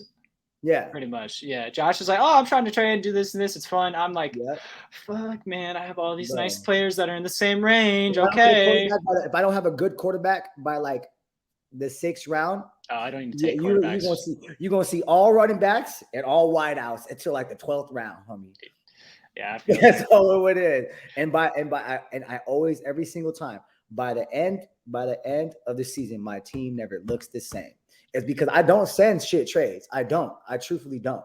I try to make it a little bit more even as much as possible. What's going to benefit both of us.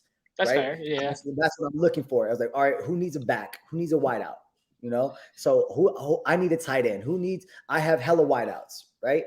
And that's when you can sell high. And if you're having players that pop up, Trade bait, easy work. So personally, just to wrap up my toxic take, I just would like to say, sell high on Mike fucking Evans, bro. I think you should flip him for an AJ Brown or a DK if you can. The people we mentioned before. AJ Brown has already commanded I think it's 35% of Tennessee's offensive air yards, which is disgusting, bro. 35%, bro. He's commanded 35% of their air yards. That was so disrespectful right there. That was so disrespectful. What? That was AJ Brown and DK. Yeah, you should trade Mike Evans for an AJ Brown or a DK. Yeah, I really do. If you have an owner that's make another bet on your live cast right now. What do you want the bet to be? What do you want to bet? I bet you Mike Evans has more fantasy points than both of those motherfuckers. I'm gonna let you choose. Who would you rather have? I don't care. AJ Brown. All right, cool. So we betting this? All right. Sushi instead now. Yeah. Why not? Yeah, so fuck it. I'm ready to get Korean barbecue for you. After I take you to Korean barbecue, you can take me to sushi. Fuck, bro. Yeah, fuck it. Hey, but no, bro. Honestly, I'm gonna finish my point though. Still, regardless, because AJ Brown, even though he hasn't had the production, he has the target share, and he's already proven himself in this Tennessee offense. Like, hey, like he's legit, right? His numbers will start returning to normal and stuff. And I honestly think he's better than Julio Jones, you know what I mean? But that's a different topic for debate. Hold up, we're gonna have a real toxic take about that. But hey man, maybe even pair him up with like a Kareem Hunt or a J-Rob. You just said Julio? Well, Julio who? Julio Jones. I think AJ Brown is a better wide receiver, or will be a better wide receiver in 2021. Julio? I think he will be a better wide receiver this season. Julio, okay, we're talking about Julio Jones. I think, and we're talking about health wise. If Julio is healthy. Nah, bro, not even. And they're both. Nah, he's the same team. Nah, I think AJ Brown is gonna do better than Julio. We can bet on that one too, but I don't know what you want to bet now. Oh, Mexican food, dog? I don't know what the fuck we can start throwing out here. I think AJ Brown is healthy. Even with Julio healthy, Julio okay. So I think AJ Brown is better. It will be better than Julio. Julio don't never. I love Julio, but he don't never stay healthy ever, bro. It fucking kills me, bro. But I think Julio, when healthy, is I know. But he's also getting so much older. People are guarding him more. All this other stuff, bro. I just think AJ Brown is going to be way more productive than Julio this season. I'm sorry. I'm not saying. That's my take. That's my take on that. Honestly, is AJ Brown. I wish Chaz was here for that one because I really want to know what he. Dude, I'm so sad that my man's had to dip out, but it'd be like that sometimes. You know what I mean? You gotta take care of what you gotta take care of. Just real quick. I'm gonna FaceTime him real quick. Let him know. I think AJ Brown's gonna be way more productive than Julio this season, whether Julio's injured or in peak condition, bro. No, you said better. You said better. Yeah, productive, better. What do you want to say? Yeah, I think AJ Brown is gonna be better than Julio. Yeah. Talking about fantasy purposes this season, yes. Overall career, fuck no. Julio's been in the league way longer, but yeah, AJ Brown for sure. I think he's a better player than Julio Brown currently. Julio Jones. Sorry, I said Julio Brown. Julio Jones. Yeah, I think AJ Brown is. Yeah. There's a reason why Julio went later in drafts than AJ Brown, bro. Like honestly. Yo, this. Hey man, we haven't got to your toxic take yet. Let me hear your toxic take instead of fucking dude. You're fucking putting me under the microscope. Boy, yes, I think AJ Brown is gonna be better. Is gonna be more productive. All that shit than Julio this season. I really do. And from now on too. Like it's not. Okay. We're not talking about career overall because Julio Jones is one of the fucking best. No, but you said, if you go back, you said better. When I heard better, I'm not. Yeah, talking now. Yeah, I think AJ Brown right now is better than Julio Jones. I think he's better. Overall, hell no. This man's a second-year wide receiver. I'm not talking about that. We talk about right now too. I'm saying better. No, he's not better, bro. He's just not better. When Julio is healthy, regardless in all those games, when Julio is actually healthy, it's proven in the facts. It's in the stats. I don't know, bro. As the third string stat daddy, I would have to say that AJ Brown, bro, as a rookie, the production that he gave off just goes to show how fucking ill he's gonna be too. Personally, I'm not saying he's gonna be the next Julio Jones or better than Julio Jones overall when their careers are both over. I'm saying from now on up until whatever, I think AJ Brown will be more successful than Julio starting this season. Yeah. Last season, I can't speak on that. I think Ryan Tannehill is great. right? Is this about to be a toxic take, or is this just like just shooting the shit? No, this is what I'm trying to explain. I think Ryan Tannehill is great, right? I think so too. I think he's on. I think he's going to get better and better. I also think AJ Brown is great also as well. But as far as talent wise, bro, I gotta disagree, bro. Like Julio is not going down in no type of way besides his health. And I would agree if Julio is very unreliable as far as health goes, and that can make AJ Brown a little bit better, But as far as pure talent and being better, Julio's better right now. Then I can't. No, let's make a bet on that. Then I don't even know how we could bet on that. But no, I just disagree. I think AJ Brown is better. It's hard to disagree about, but because Ryan Tannehill is a great quarterback, so I think he's a great quarterback. I think he's been disrespected in a lot of different ways. He was also on some booty ass cheeks teams. I think if you were to take AJ Brown and Julio Jones right now and drop them on different teams in the league, AJ Brown would still be more productive than Julio Jones. So right now they're both on Patty's team. They're both on the Chiefs. Oh my God, AJ Brown's eating. Oh my God, yes, I think he's doing way better than Julio. Yeah, I could sound as crazy as you think. I think the young stud who's going into his second year after an insane rookie year is going to be better than the guy who's already played most of his career in the NFL. I really do. I really do. Hey, that's why it's a toxic take, baby. Some outlandish shit. If he's hurt, bro. I agree with you, but and he hasn't been going down. And I just want to say, I just want to reiterate. I don't think Julio Jones is buns by any means. I don't. Right, of course, I know that. Yeah. Just for the people at home as well who might get shit twisted. I know that. You know what I mean?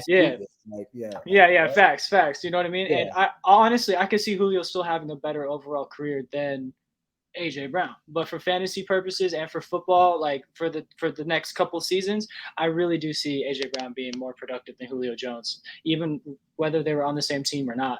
Personally, it also depends on who has the better, like who's guarding them, bro. And that's another thing. I feel like they're gonna have an even amount of number ones and number twos guarding both of them, and I think they're gonna have an even amount of double coverage possibly, but which is gonna be really really fucking crazy to see later in the season because they're both animals. But yeah, I really do believe AJ Brown is the better player. That was more toxic than the Mike Evans shit you did this. That was more toxic than the Mike Evans shit, bro. Bro, if you okay, all right. Let me hear one of your toxic takes. Do you have any toxic takes that you want to just throw out? They don't have to be fantasy football related. They can just be football in general. It doesn't even have to be fantasy purposes. It could just be football. I haven't really. I got a couple more I could throw out there that we could discuss. If you don't have any. Ask me something. My apology, guys. I've been really busy today. I have a really busy productive week. I haven't necessarily had a chance to study. Zach gave me something. So we're gonna talk about where things will be better. I'll study a little bit more, and I'll be able to talk about a lot more. And I know Chaz got a little bit of it too, and Chaz been studying a lot better than I have, which he is amazing. And Chaz does know what he's talking about, honestly. So does Zach. Obviously, he's the third string stat daddy. Technically, he's the number one though. That's just what it is. I'm just trying to be just a little humble. Yeah, so. I'm not saying, and Zach's beat me a lot. Like I'm not capping either. Zach's beat me in a lot of leagues. He's also proven me wrong in a lot of leagues, right? But like I told you, I take a lot of risks. I play fantasy for fun too. You know what I play fantasy for, Zach? What do I play fantasy for? Fun. Huh? No. What do I like to do in fantasy? What do I do? Oh, you love the shit talk, bro. You do. Bro, that's what I play. Fantasy. Josh plays for the smoke. Bro, I play for the smoke. I'm making all these grown ass fucking men cry. It's so true, bro. Motherfuckers is literally trying to fight me through the phone. That's the amount of times I pulled up to work. Like when we used to work together. The amount of times I pulled up to work and I would just hear coming from like inside the restaurant before I even clock in. You just hear, dog. What are you even fucking talking about? You know how dumb you sound right now? Hey, yo, did you just hear what he just said? Nah, bro, nah, dog. Yo, Zach, come listen to this, man. This is great. You really heard this? Dog, beautiful. Bro. Chef Kiss is the best shit talker. Right, most of the time, I'd be right, and I try not to. Whenever you get that, I try to base everything all I do as far as stats goes. I'm a risk taker, but it goes stats. That's why I like rookies and I like vets. Right? Hey, but whenever Josh be hitting on his dart throws, Josh be hitting, bro. Josh be hitting. But that's fantasy football, bro. Sometimes you win, sometimes you lose. I got lucky. Yeah, I got bro, lucky. Can you show this, bro? Because I want. Here, can I send you this screenshot? Here, I'm gonna screenshot my. Can you bring this up or no? I'm gonna check with my producer real quick. Austin, if you were to send us a quick little screenshot, is it possible to put it up on the screen? While we get confirmation from my producer, let's I'm gonna throw out another toxic take. Ready? Go ahead and screenshot and send it to the group message just in case. But brother, my last toxic. Oh, we got confirmation. Go ahead and send that our way. My last toxic take. Perfect. My last toxic take. I don't know which one to go with. I have one in the Google Doc, and it's honestly not that toxic. It was Travis Kelce won't be the number one tight end in fantasy. For one, Darren Waller's a thing, and two, he's getting older. The Chiefs are already starting to sub him out, like I noticed in game 2. But he only played, I believe, on like 80% of the snaps, which is kind of insane for Travis Kelce. Normally, he's in there for 90+% of snaps. Last season, he had similar snap counts in blowout games whenever they're trying to save him for playoff runs. But that's honestly not that toxic. That was just a baby layup one. Well, for me, it's about the quarterback, bro. Patty's just way better than Darren Waller. Than Derek Carr. Yeah, and I think. I no disrespect to Darren Waller, I actually met him not too long ago. He's a phenomenal person, and I think he's a fucking savage. And I think if he was on a better, I literally think if he had a better quarterback, bro, he could be possibly better than Travis Kelce. But that's not the case here. That's exactly how I feel about it. I think. So do you think? Tyreek is good, yeah, but besides Tyreek and Travis Kelce, I feel like sorry, Zach Jones. I feel like all the other wide outs are mediocre. I think Patty makes them look good, right? But Travis is actually good. He's actually great. Actually, he's not just good. He's fucking great. Okay. He's a walking Hall of Famer. No, that's fact. Good, and he's still at the top of the game. And he's almost 32 as well. Yeah, he's insane, bro. If he's gonna at the tight end and he's gonna give you 20, what a game? Yeah, this is what I was trying to say before with the Rock. I just can't depend on Derek. For me, I just can't depend on Derek Carr, bro, at all. I can't depend on Derek Carr at all. We're talking about who's gonna have a better season. I always think Travis is going to do better based on their quarterback. That's fair. So real quick, honestly, that's what I was trying to say earlier with the Rob Gronkowski thing. Like, he's putting up Travis Kelce numbers, and if he's putting up Travis Kelce numbers, you should fucking sell Gronk for a player that of some sort of other value that's a positional need. Because honestly, tight ends aren't going to make or break your team. They can help the. Yeah, you know what I mean. So, but anyways, let's go ahead and throw up. Let's see what Josh sent to the group message. Let's see what he's trying to show off. Can y'all see this shit real quick? Hold up. Let's talk about for the fantasy order. So first of all, here I'm gonna explain this to you a little bit, right? This is a 10-man league, right? Shout out to my boy Art Still. This is Art Still's league. He hits me up. I've been really busy, especially lately, y'all. So I literally promised myself I wasn't gonna play fantasy football, but all of a sudden I'm in fucking 3. Trust me, I know how it goes. I had to do my family one because shout out all my family. We always do it every single year, right? Especially going through a lot of tough times. This keeps us very close. So that's why I like doing fantasy, right? That's why that's for a lot of y'all that haven't played fantasy before. This is why we do this. It's because a lot of our homies, it's a year we all get together, we talking shit, we're all staying in contact, and a lot of people do that. So, and fantasy is fun, bro. It's a lot of fun. It's so much fun. Play it 1 year, play with your homies, and you have to play with I know it sounds crazy, but you have to play for money. Is because people will play if there's money involved. If you're not playing with no money involved, you're not going to care about it. You're not going to check it. You're not going to check your stats. You're going to want to win if it's for money, regardless if it's $20 or $50, right? A lot of these actually usually starts at 100 for us now. That's kind of just like the bare minimum where we're at. But for this league, my boy Art Still, shout out Art Still. Art Still actually got me a Ken Griffey Jr. Fucking jersey for my birthday. I fucking love you, Art Still. I appreciate that. And he also put Pequeno Papi on that shit. That shit crazy. That's fucking hard. That's so hard. Fucking hard as shit, bro. That shit's hard as shit. That's so sick.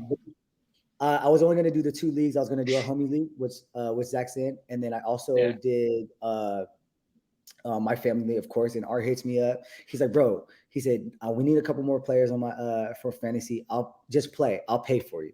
I'm like, shit, anything Art's in, shit, fuck it. Why not? Yeah, sure. It's free. Yeah, It's a free 150. And it's a 150 league, Zach. It's a 150 league, bro. For a 10-person league, bro. That's love right there, dog. And you guys don't understand how much value I have just on my team, right? I traded a lot of shit too already. It's only week 3. And I wish, can I send you a picture of my draft was? But I picked up Austin Eckler I said him Chase Edmonds and Tyler Boyd. Disgusting. That's Eckler. Robbery. That's highway robbery. Bro, because it's not necessarily highway robbery. It's kind of if you need something, it kind of helps. Tyler, they're number one running back on their team, possibly number 1 wide receiver. I don't think he's the number 1 wide receiver, Tyler Boyd, but he's possibly it is. And I'm not going to disrespect him in any type of way because he's phenomenal. Honestly, yeah, Tyler Boyd puts up numbers. He always does, and that's what it is. He's very consistent, honestly. And so if you're hurting on a spot, and we got to talk about value now. If you're hurting on a spot and you need more depth on your team, if you're giving up 2 players for 1 player, and you need to pick up 2 players, it's fucking. Oh, it's even better. Awesome. Thank you, Austin. Yeah, thank you, Austin. Shout out Austin right now. He out here going crazy. For real. On the spot too. We literally just asked him to on the spot. He just puts it on the spot. Yeah. The boy's going crazy. So break down your team real quick.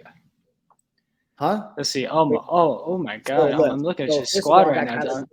Kyler Murray, I think Kyler Murray is going to be the best quarterback right now as far as fantasy points goes in the league. For sure. He has too many threats. Defense, he's going to be on the field all the time. Their defense is fucking fire, bro. And the rushing upside. I'm in the NFC West. I'm a Seahawks fan. For those of y'all don't know, I'm a Seahawks fan, and I ain't gonna cap. The Cardinals is good. I ain't gonna cap, bro. The Cardinals is good, bro. The Cardinals is good, bro. I ain't gonna cap. Shout out Jeffrey Oppo. You feel me? But damn, Jeff Oppenheim, you son of a gun. Man, Jeff is trash. Fuck out of here. And then I have Alvin Kamara, right? I got Najee Harris. Najee Harris getting all the fucking touches. Everybody was scared for week 1. But if you actually look at the production, you see how many touches that he got. If you're an actual fantasy player, nobody should be scared. You guys should know. Yeah. Especially as far as running backs go, you look for opportunity. Yeah. And Najee Harris has every opportunity because he has 100% of the snaps in the backfield. They have not. I haven't seen Benny Snell's fucking face in fucking a year. Why? You know what I mean? Since last season. Yeah. It's why would they? And I actually didn't know. I think it was. I'm pretty sure it was you, Zach, that told me this. I was like, and the Steelers are known to run their running backs hard as fuck. Regardless what you pick, if they're picking you up, they're gonna run you. Bro, that's literally, especially if they got you at a high point, at a high drop, they're gonna run you. You're gonna play, bro. If you're a running back, what they try to do. Where you want to go? Huh? You saw what they tried to do with James Conner. They wanted him to be that guy before too. Right. You know what I mean? They were trying their hardest to make him the next Le'Veon. But honestly, Najee has the opportunity to do so. I think he has the tools, and he's a very great pass catcher out of the backfield. And like we're talking about, he's literally getting 100% of the snaps. That is insanity. That does not normally happen. Honestly, it shouldn't happen. It honestly should be illegal because this man's probably going to get hurt at some point. Knock on wood. Yeah. But beautiful pick. If somebody's fucking frustrated with him week 1, they're not frustrated after week 2. This man turned into pretty great after week 2. And his production is only gonna get better too. And I promise you, he's just getting it. He just got to the NFL, yo. He's a fucking rookie. It is what it is right now. And he's a rookie at week 2, 19 points week 2 as a rookie. I promise you that's just gonna get better. Remember, Alvin Kamara, baby. Just remember the facts. Just remember the fucking facts. And then I'm going to break this down too. I got Devontae Adams, bro. I actually just picked up Devontae Adams. I had him my week 1. I didn't have him my week 1. I actually had Keenan Allen. And then my boy Johnny. Johnny's a Chargers fan. Oh, actually, by the way, for y'all that have been watching this, when you would play fantasy, do not pick anything based on emotion. I will literally, I don't give a fuck about literally for as far as this year, I was gonna get Kyler over Russ just based upon this offensive threats. That's just what it is. And honestly, I'd like to point out as a Cowboys fan, I pick everything off emotion. But yeah, that's why you're a head ass, bro. And that's why you're a Cowboys fan. Hey, Austin, please, please do me a favor, real quick. Hey, Austin, come back here real quick. Oh no! Come back on the thing real quick. Please invite me to all of your leagues, like every single one of your leagues. Invite me. If you do that shit, please invite me to. Oh yeah, if I do it, absolutely, man, totally. Bro, I swear to God, bro. I'll do one just for fun. I actually just looked it up while you guys were on. It was like I can still start one. I was like, I'm thinking about. Bro, honestly, I will play with you if you want. Yeah, we can just $20. Fuck it, bro. I mean, yeah, $20. $20. I'll get a couple people, bro. That'd be easy. $20. Everybody can like whatever. Bet. We can get my people will call your people, and then we'll have a talk. Tap in, boy. Tap in. But recently I traded Keenan Allen for Devontae straight up. Johnny's a Chargers fan, and he based it upon emotion, honestly. But real quick, just in case Johnny is it's not a bad trade necessarily, and I don't want to disrespect that in no type of way. It's just the fact that Devontae Adams' production has been just at an all-time high the last couple of years, and Keenan Allen is top 10 arguably. Best route runner in the game, literally. Best route runner in the game, but whenever you're comparing the number 1 guy to the number 7 guy, it's a huge drop off. It's a huge drop off. There's a reason why that Keenan Allen is not in the first round picks. Exactly. No matter where. Exactly. And Keenan Allen will be a second round. Third round. Yeah, and with that being said, Keenan Allen has the potential to finish as like a top 3 wide receiver. As a Justin Herbert this year. Especially with Justin Herbert, but with the way Justin Herbert's slinging the rock to Mike Williams and dumping off to fucking Eckler, it's just so unlikely compared to, Aaron Jones, who's going to catch some passes, but besides Aaron Jones and Devontae Adams, there's really nobody else. Like Robert Tonyan had some here and there pops in his game, but he's like a George Kittle light. You know what I mean? And you see what George Kittle's done this season so far. Not very much. But and when the fantasy always like having that shit hurts, bro. You should have known better. Like there's always risk taking a tight end in the first couple rounds, man. Oh, that's why I always try to wait. Bro. The only tight end you should take first round is Travis Kelce. I'm gonna fuck about for sure. With that being said, though, is it okay? Is it okay if I pull up a picture of one of my teams from one of my leagues? I just want to show. So Austin, if you could, So real quick, this is my Scarpetta. This is my Scarpetta Fantasy Football League. I just want to tell you guys the settings real quick. It's a 10-man PPR league, and it's half a point per rush attempt. Just because opportunity is such like a big opportunity in fantasy. Opportunity is such a big deal in fantasy football to the point where we wanted to start rewarding other people. And honestly, it keeps it really, really interesting.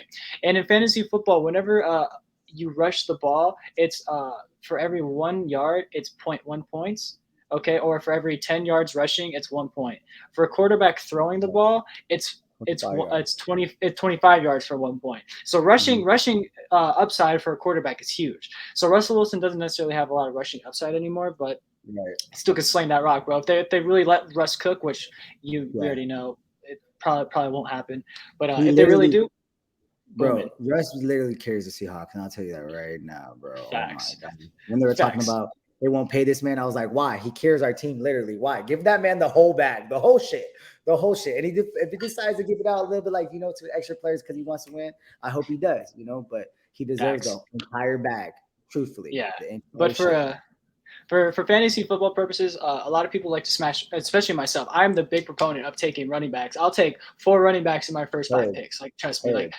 And tell them why, Zach. Tell them why. Because of positional scarcity. Okay, there's only going to be one maybe. Keyword is maybe 2 running backs that you can have per team that will get you production on a week out basis. That's worth starting. Okay, and the drop off from running back. We'll say running back fucking 5 to 15 is so much greater than a wide receiver 5 to 15 or a tight end 5 to 15. So with that being said, you shouldn't necessarily put yourself in a box whenever you go into a draft. Like I said, I love to draft running backs early and often. In this draft, you're literally an idiot. I'm sorry. Go keep going. in this draft, I had the second overall pick, right? Mm-hmm. I got Dalvin Cook with my second overall pick. Mm-hmm. Positional scarcity. Everybody in the league was so worried about running backs that literally the first 18 picks were all running backs. All running backs. Not a single wide receiver, tight end, nothing. So what did I do? I got Devontae Adams as my next pick. And what do you know? Right after me, a running back, and then after that, another running back. So what did I go ahead and go do? I picked up Travis Kelce. For those of you who aren't familiar with fantasy football, Devontae Adams, Dalvin Cook, and Travis Kelce are all top. Yeah, they're first round picks. Like if you got them in the first round, you should be happy with any of them. I got all three. I got all three in my first 3 rounds. So from there, I benched Robbie Anderson for Rondell Moore. I just picked him up. But I also have Trey Sermon on the bench. My bench is also looking like Darnell Mooney. I believe I have Mike Evans, a couple other guys. But anyways. So this is a rush attempt league. So I was like, all right, cool. I'm going to go Cooper Kupp because I really like him. And he always does really well every year. So I took him as my 4th round pick. So whenever I went to the 5th round, I took Darrell Henderson. I was a firm believer that Darrell Henderson was going to lead the backfield this season, and it's so far turning out to be correct. A lot of people were really nervous that Sony Michel was going to cut into his workload. I thought that was a lot of cap, and it turns out it was a lot of cap, at least up until now. Yeah, so Darrell Henderson on the Pats. Facts. People, a lot of people would be like, "Oh, recency bias, whatever." It's just because Damian Harris. Nah, bro, it's because they used Sony Michel on the Patriots how they did because for one, he was newer and they wanted to test him out, and 2, you got to use who you got. You know, if you got Sony Michel on your team and he's your best running back, you're gonna fucking use him. But whenever Darrell Henderson's on your team, he's a more explosive runner. So after that, I went ahead, got Kareem Hunt, and then for some reason Chris Godwin's still there. Everyone's disrespecting him. Everyone prefers Mike Evans or like you know what I mean. So I picked up my boy, and then from there. Got fucking Russell Wilson in like the 9th round or something stupid like that because I took Robbie Anderson in the 8th. Yeah, I remember this pretty specifically. In the 9th round? I was talking shit the whole time. I was like, just to prove to you guys, I'm not even going to fucking take a running back. And, my little cracky voice around all my dad's friends. I'm like, oh, it was good. So far in this league as well, like Josh said, that league he's stomping. I'm averaging 238 points a week. In this league, you get paid $25 every time you're the top scorer in the league. And for the weekend, 2 out of 2 weeks so far, top scorer. So hopefully that trend continues. You feel me? Me too, baby. Let's go. That's me too, bro. I'm telling you, that's hard, bro. Like that's a 10-man league also. A 10-man league, yes, sir. Yeah, 10-man league. Hey, real quick. Also, can you bring mine back up real quick? Because I actually want to talk to Zach real quick about some stuff. All right, so real quick, I'm Tyler Lockett. Yeah, obviously, fucking produces, right? The difference between all right. So I'm gonna talk about my two for Amari Cooper and then Austin Eckler. All right, real quick, Austin, can you bring back Zach's real quick? This is the reason why me and Zach are dominant is because of our flexes, right?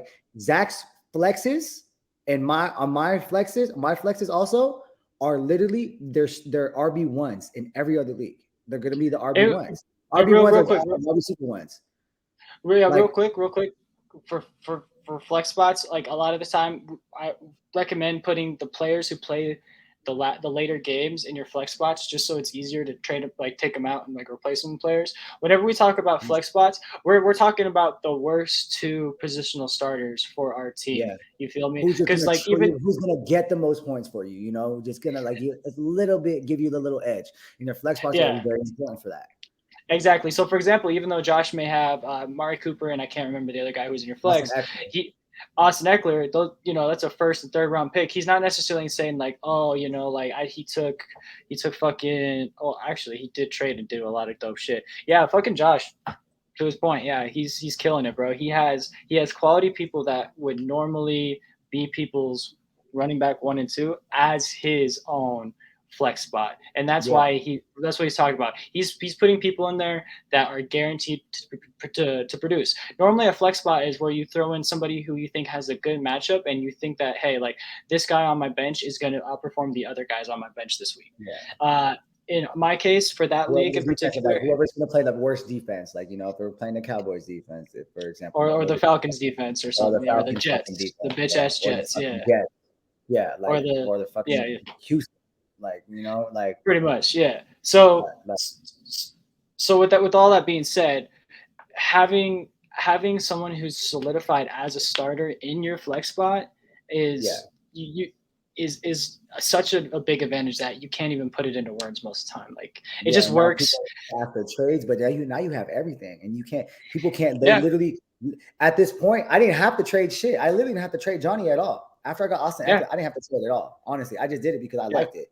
Honestly, and honestly, it probably works out better for you too, because I'm one of the people that believe that you shouldn't have too many players from one team in the same lineup if you aren't fully in on that offense. Like what I mean by that is, like, if you have like Travis Kelce, Tyreek Hill, and Pat Mahomes all in your lineup, lineup, get the ball at the same time. Yeah, they're not all going to get the ball at the same time, but that's a high enough octane offense where most of the time it's going to work out for you. Same, like as far as the Chargers goes, Justin Herbert's looked a little shaky to start the season, but hey, it's just the beginning of the season. He hasn't played football for a little bit, whatever. It should even out. So that's another stack that I would like to have as well. Justin Herbert, Keenan Allen, and Austin Eckler. It's not the worst thing, but diversifying the revenue. You can't. But you can't, like the thing was also Zach's trying to say is, like, you can't start Tyler Lockett and DK Metcalf for your two right now. You can't. It doesn't work because you're paying for one of them to get the ball, right? Pretty much.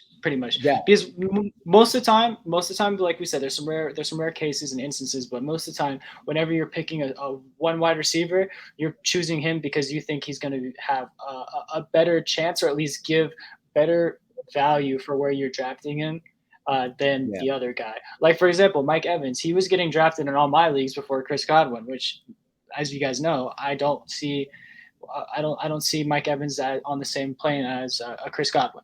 So for me, I'm cool with taking a Chris Godwin 2 rounds later. But honestly, but that's smart though for that.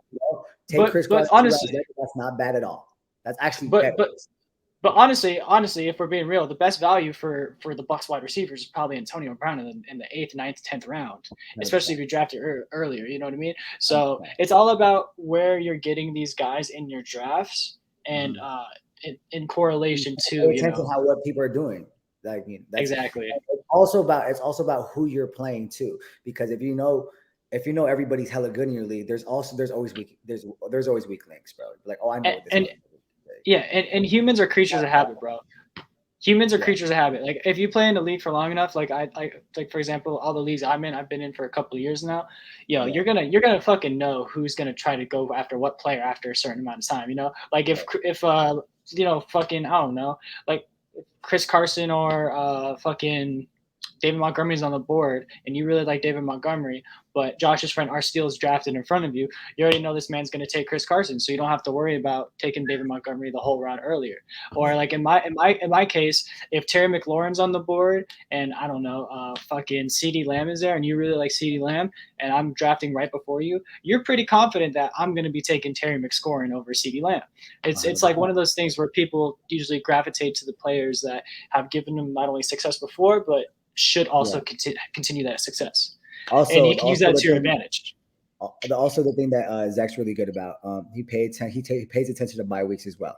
And I never do that, to be honest. I told you I risk it for the biscuit, homie. Like this for this league in particular. When I had Keenan Allen still, right now, it's only 3 people that I'm going to have. 3 of my starting to be up. But week 7, I'm necessarily not most likely to leave because of the player that I'm actually playing Arsteele that week. But Arsteele has 2 players and I have 3 players out, right? Okay, yeah. Of my starters, right?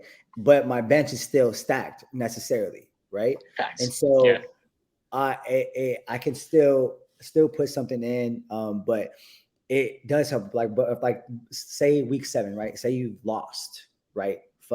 You won 3 games and you lost 4, right? Week 7 is one of those things that you kind of need. You need to start winning. You need that week, You need these wins, right? And bye weeks are the hardest part of fantasy football. Are their bye weeks, right? It's honestly underrated, yeah. Like this league right now, I don't even care. But Zach's really good about knowing, like, he's like, all right, I'm not going to do this because on this week I know I'm probably going to get fucking trashed. But and not only that though, go ahead.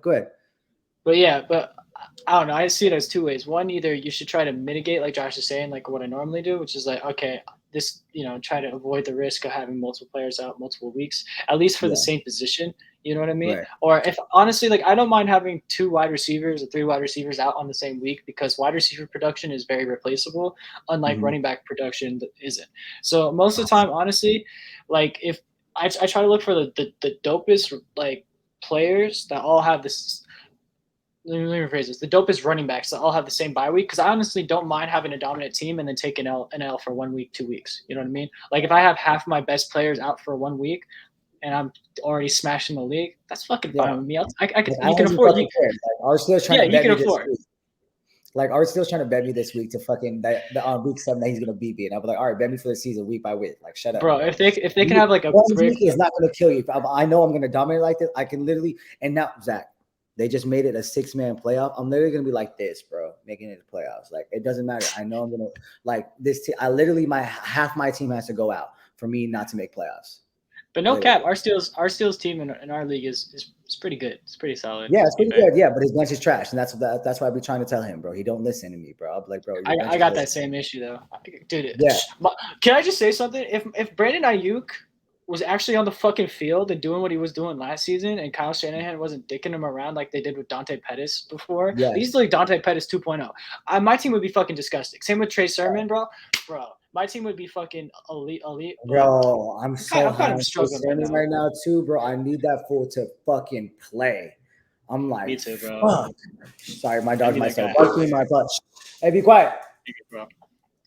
I got good. 2 huskies in this shit. But yeah, that's what actually Zach Jones just got back. Oh, Zach Jones is walking in the door right now. Ooh, perfect. We're actually about to wrap up in a couple minutes too. So yeah. Zach, we've been blowing and going. Hey, honestly, and I play a lot of fantasy and shit like that. Both these Zachs are hella good. Come here, Zach. Zach Jones. Everybody put Zach Jones. It's my boy Zach Jones. Oh, is it? Man, Zach that's DC. the better Zach right there. Yeah, and then both of these boys are so good. They're so good at fantasy, bro. I literally talk about for fantasy, I always talk to these two in particular, and that's why Zach's the stat daddy. Truthfully, this is what he wants to do. So I love it, bro. I fucking love it. Yes, sir. But no, honestly, Josh, thank you so much for coming out on the show today. Unfortunately, we weren't able to get on to Spread or Bread. Obviously, want to throw that graphic up because you spent all that time making it. So just throw that Spread or Bread graphic up if possible. Oof, look how fucking dope that shit is. We'll talk about that shit too. We're gonna be more organized too. Zach's definitely gonna be more organized. No. For sure, yeah. So as the weeks go on, we're gonna progress more and more. It's only gonna go up from here. It's only gonna get better and better. So honestly, and we always you had me and Chaz on here. We're gonna talk all day, bro. Talk all fucking day. This episode kind of just showed me like it could warrant two separate episodes a week. Honestly, potentially for fantasy purposes and for just overall general football and betting. 100%. I feel like that might be a better thing. Maybe the Stat Daddy Fantasy Focus one episode. Why waiver wire pickups? How much you want to bid? Yeah. And then other one Spreader Bread for the betting. Oh, exactly. But Josh, thank you so much for coming out on the show today. Like I said, Josh and Chaz are just as big a part of the Stat Daddy podcast as I am. They're going to be reoccurring. They're going to be on here all the time as well. They may not be here every week because unlike myself, who is a bum, they got shit going on all the time. so honestly, yeah. But thank you for coming out. If you want to shout out to your social media, all that stuff. I mean, I'm not like Chaz. I don't do music or anything like that. From my profession, I do solar, but I would love for you guys to follow me. I would love that to be J_Olanday for Instagram. I don't have anything crazy, TikTok or anything like that, but you'll see me more. I really appreciate and I want to shout out Zach real quick. Zach DC, man, I'm really proud of you for doing this, bro. You're gonna fucking kill it, and he's gonna know more than all of us, and and I promise you guys, he's gonna dock. Literally, I think it was his second year. If I'm not mistaken. It was his second year. I think he had 5 leagues, right? And I've been playing probably a couple of more leagues before him, and Zach got obsessed, right? He played in 5 leagues. He won 4. Shut the fuck up. And people don't understand how that people have been playing for 5 years and still haven't won yet. Like, get the fuck out of here. You're trash. Zach is awesome. And if you guys want to learn something a little bit new, you need to be on here all the time, bro. You need to get all the hot takes. not butt, bro. Tell your homies too, bro, because they're all butt cheeks. They're like, I'm just talking so much about that shit, bro. Like, it don't even matter because they know they're not killed. No, bro, it's like the easiest league ever, bro. But yeah, I appreciate you, Zach. It's a real blessing to be here, Anytime, bro. man. Anytime, Anytime, bro. If I'm not here, honestly, I'm always gonna pop up, y'all. Don't worry about it. I'm always gonna pop up. Don't worry about it. Yeah, you know, I try to be as fun as much as I can. But yeah, I love. Yeah, my apology. I was reading some shit. I have bad eyes, guys. But yeah, I'm good. Yeah. But yeah. Do you guys need anything else? No, I just also want to say thank you to everybody for tuning into this week's episode. We had, like I said, Chazzy Kaidd and the Pequeno Papi, Josh Olanday, you feel me? And I'll honestly have to shout out them for coming on the show and spending so much time with me this evening talking about my favorite thing, sports, you feel me? But yeah, honestly, if it wasn't for Josh, I wouldn't have gotten to fantasy football. This man had to convince me. He's like, bro, come on, we need one more fucking dude. And yes, fucking play. And it wasn't like $50 too. It was only $50 at the time, I think so. Yeah, we were making dumb bread at the time too. I don't know why I was being so weird. I was like, oh, I don't know, guys. I don't watch football. A fucking kid making too much money at his age. How old were you when I met you, Zach? Were you like 19 at the time? 18? I had just. You definitely were 21. I remember that. Yeah, I had just turned 18 whenever I first started. Bro, fucking crazy. Too much money, bro. Too much money at that age, bro. I just want to put $50 in for a lead to play with his homie. I was so upset. I was like, bro, you're playing. I just don't like losing, bro. And I knew I'd get obsessed. And look where we are now. Look at where we are now, 5 years later. Zach didn't, and you know what's funny? He didn't get smoked his first year. He didn't get smoked. I made playoffs. Somehow. He did make playoffs, and then next year he just came out and smoked all our shits. Like I was like, fuck this, man. And it's so hard to talk shit to you, Zach, because you really don't talk shit back, and I hate that shit. Well, no, because bro. You see it on a week-to-week basis, bro. You got it's so much better. You just don't tick, bro. You don't like, bro. I'll go fishing. You won't bite at all, bro. Like it makes me so fucking mad. All right, bro. I'll do better next week. Fuck you. Like talk some shit. Bro. Yeah, I'm like, yo, I don't know. Because honestly, bro, because as soon as shout out to the homie Chris. The homie Chris is another big reason why I play fantasy to this day. Server Chris from Zuma. Shout out, boy, Chris, bro. Yeah. Chris, what's funny? Chris is one of the big reasons why I got into fantasy because I was at Kumi at the time. Him and Andre were on my fucking ass. Shout out Dre. Him and Andre were talking like, bro, just play. And ever since then, I've been obsessed. I love it, bro. It's so much fun. It's fun with your friends. Seriously. Him and I have like an unspoken like kind of like code that we follow. It's called the emotional hedge bet. And basically, what that means. He'd say that all the time.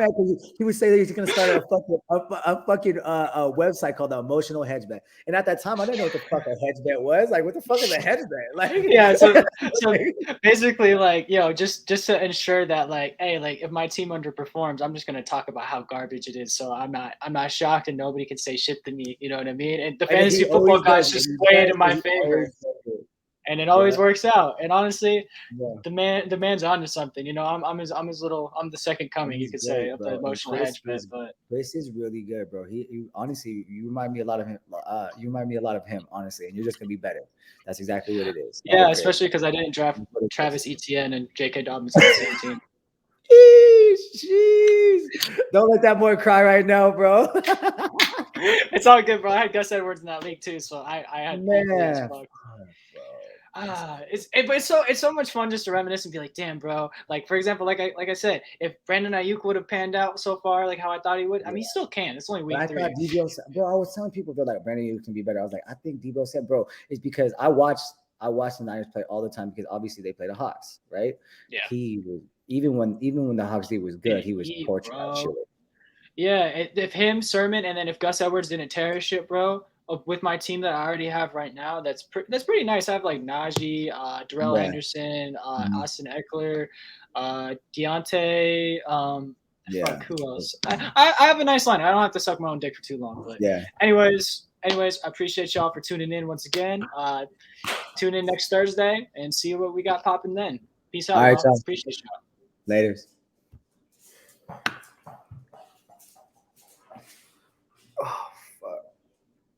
Yo, that was killer. Let's stay on here. I do anything, I do anything for some time. I do anything for some peace of mind. Yeah, I do anything get me right. I do anything get me out of my mind. Yeah, I do anything for some time. I do anything for some peace of mind. Yeah, I do anything get me right. Yeah, I do anything get me out of my mind. Yeah, I do anything.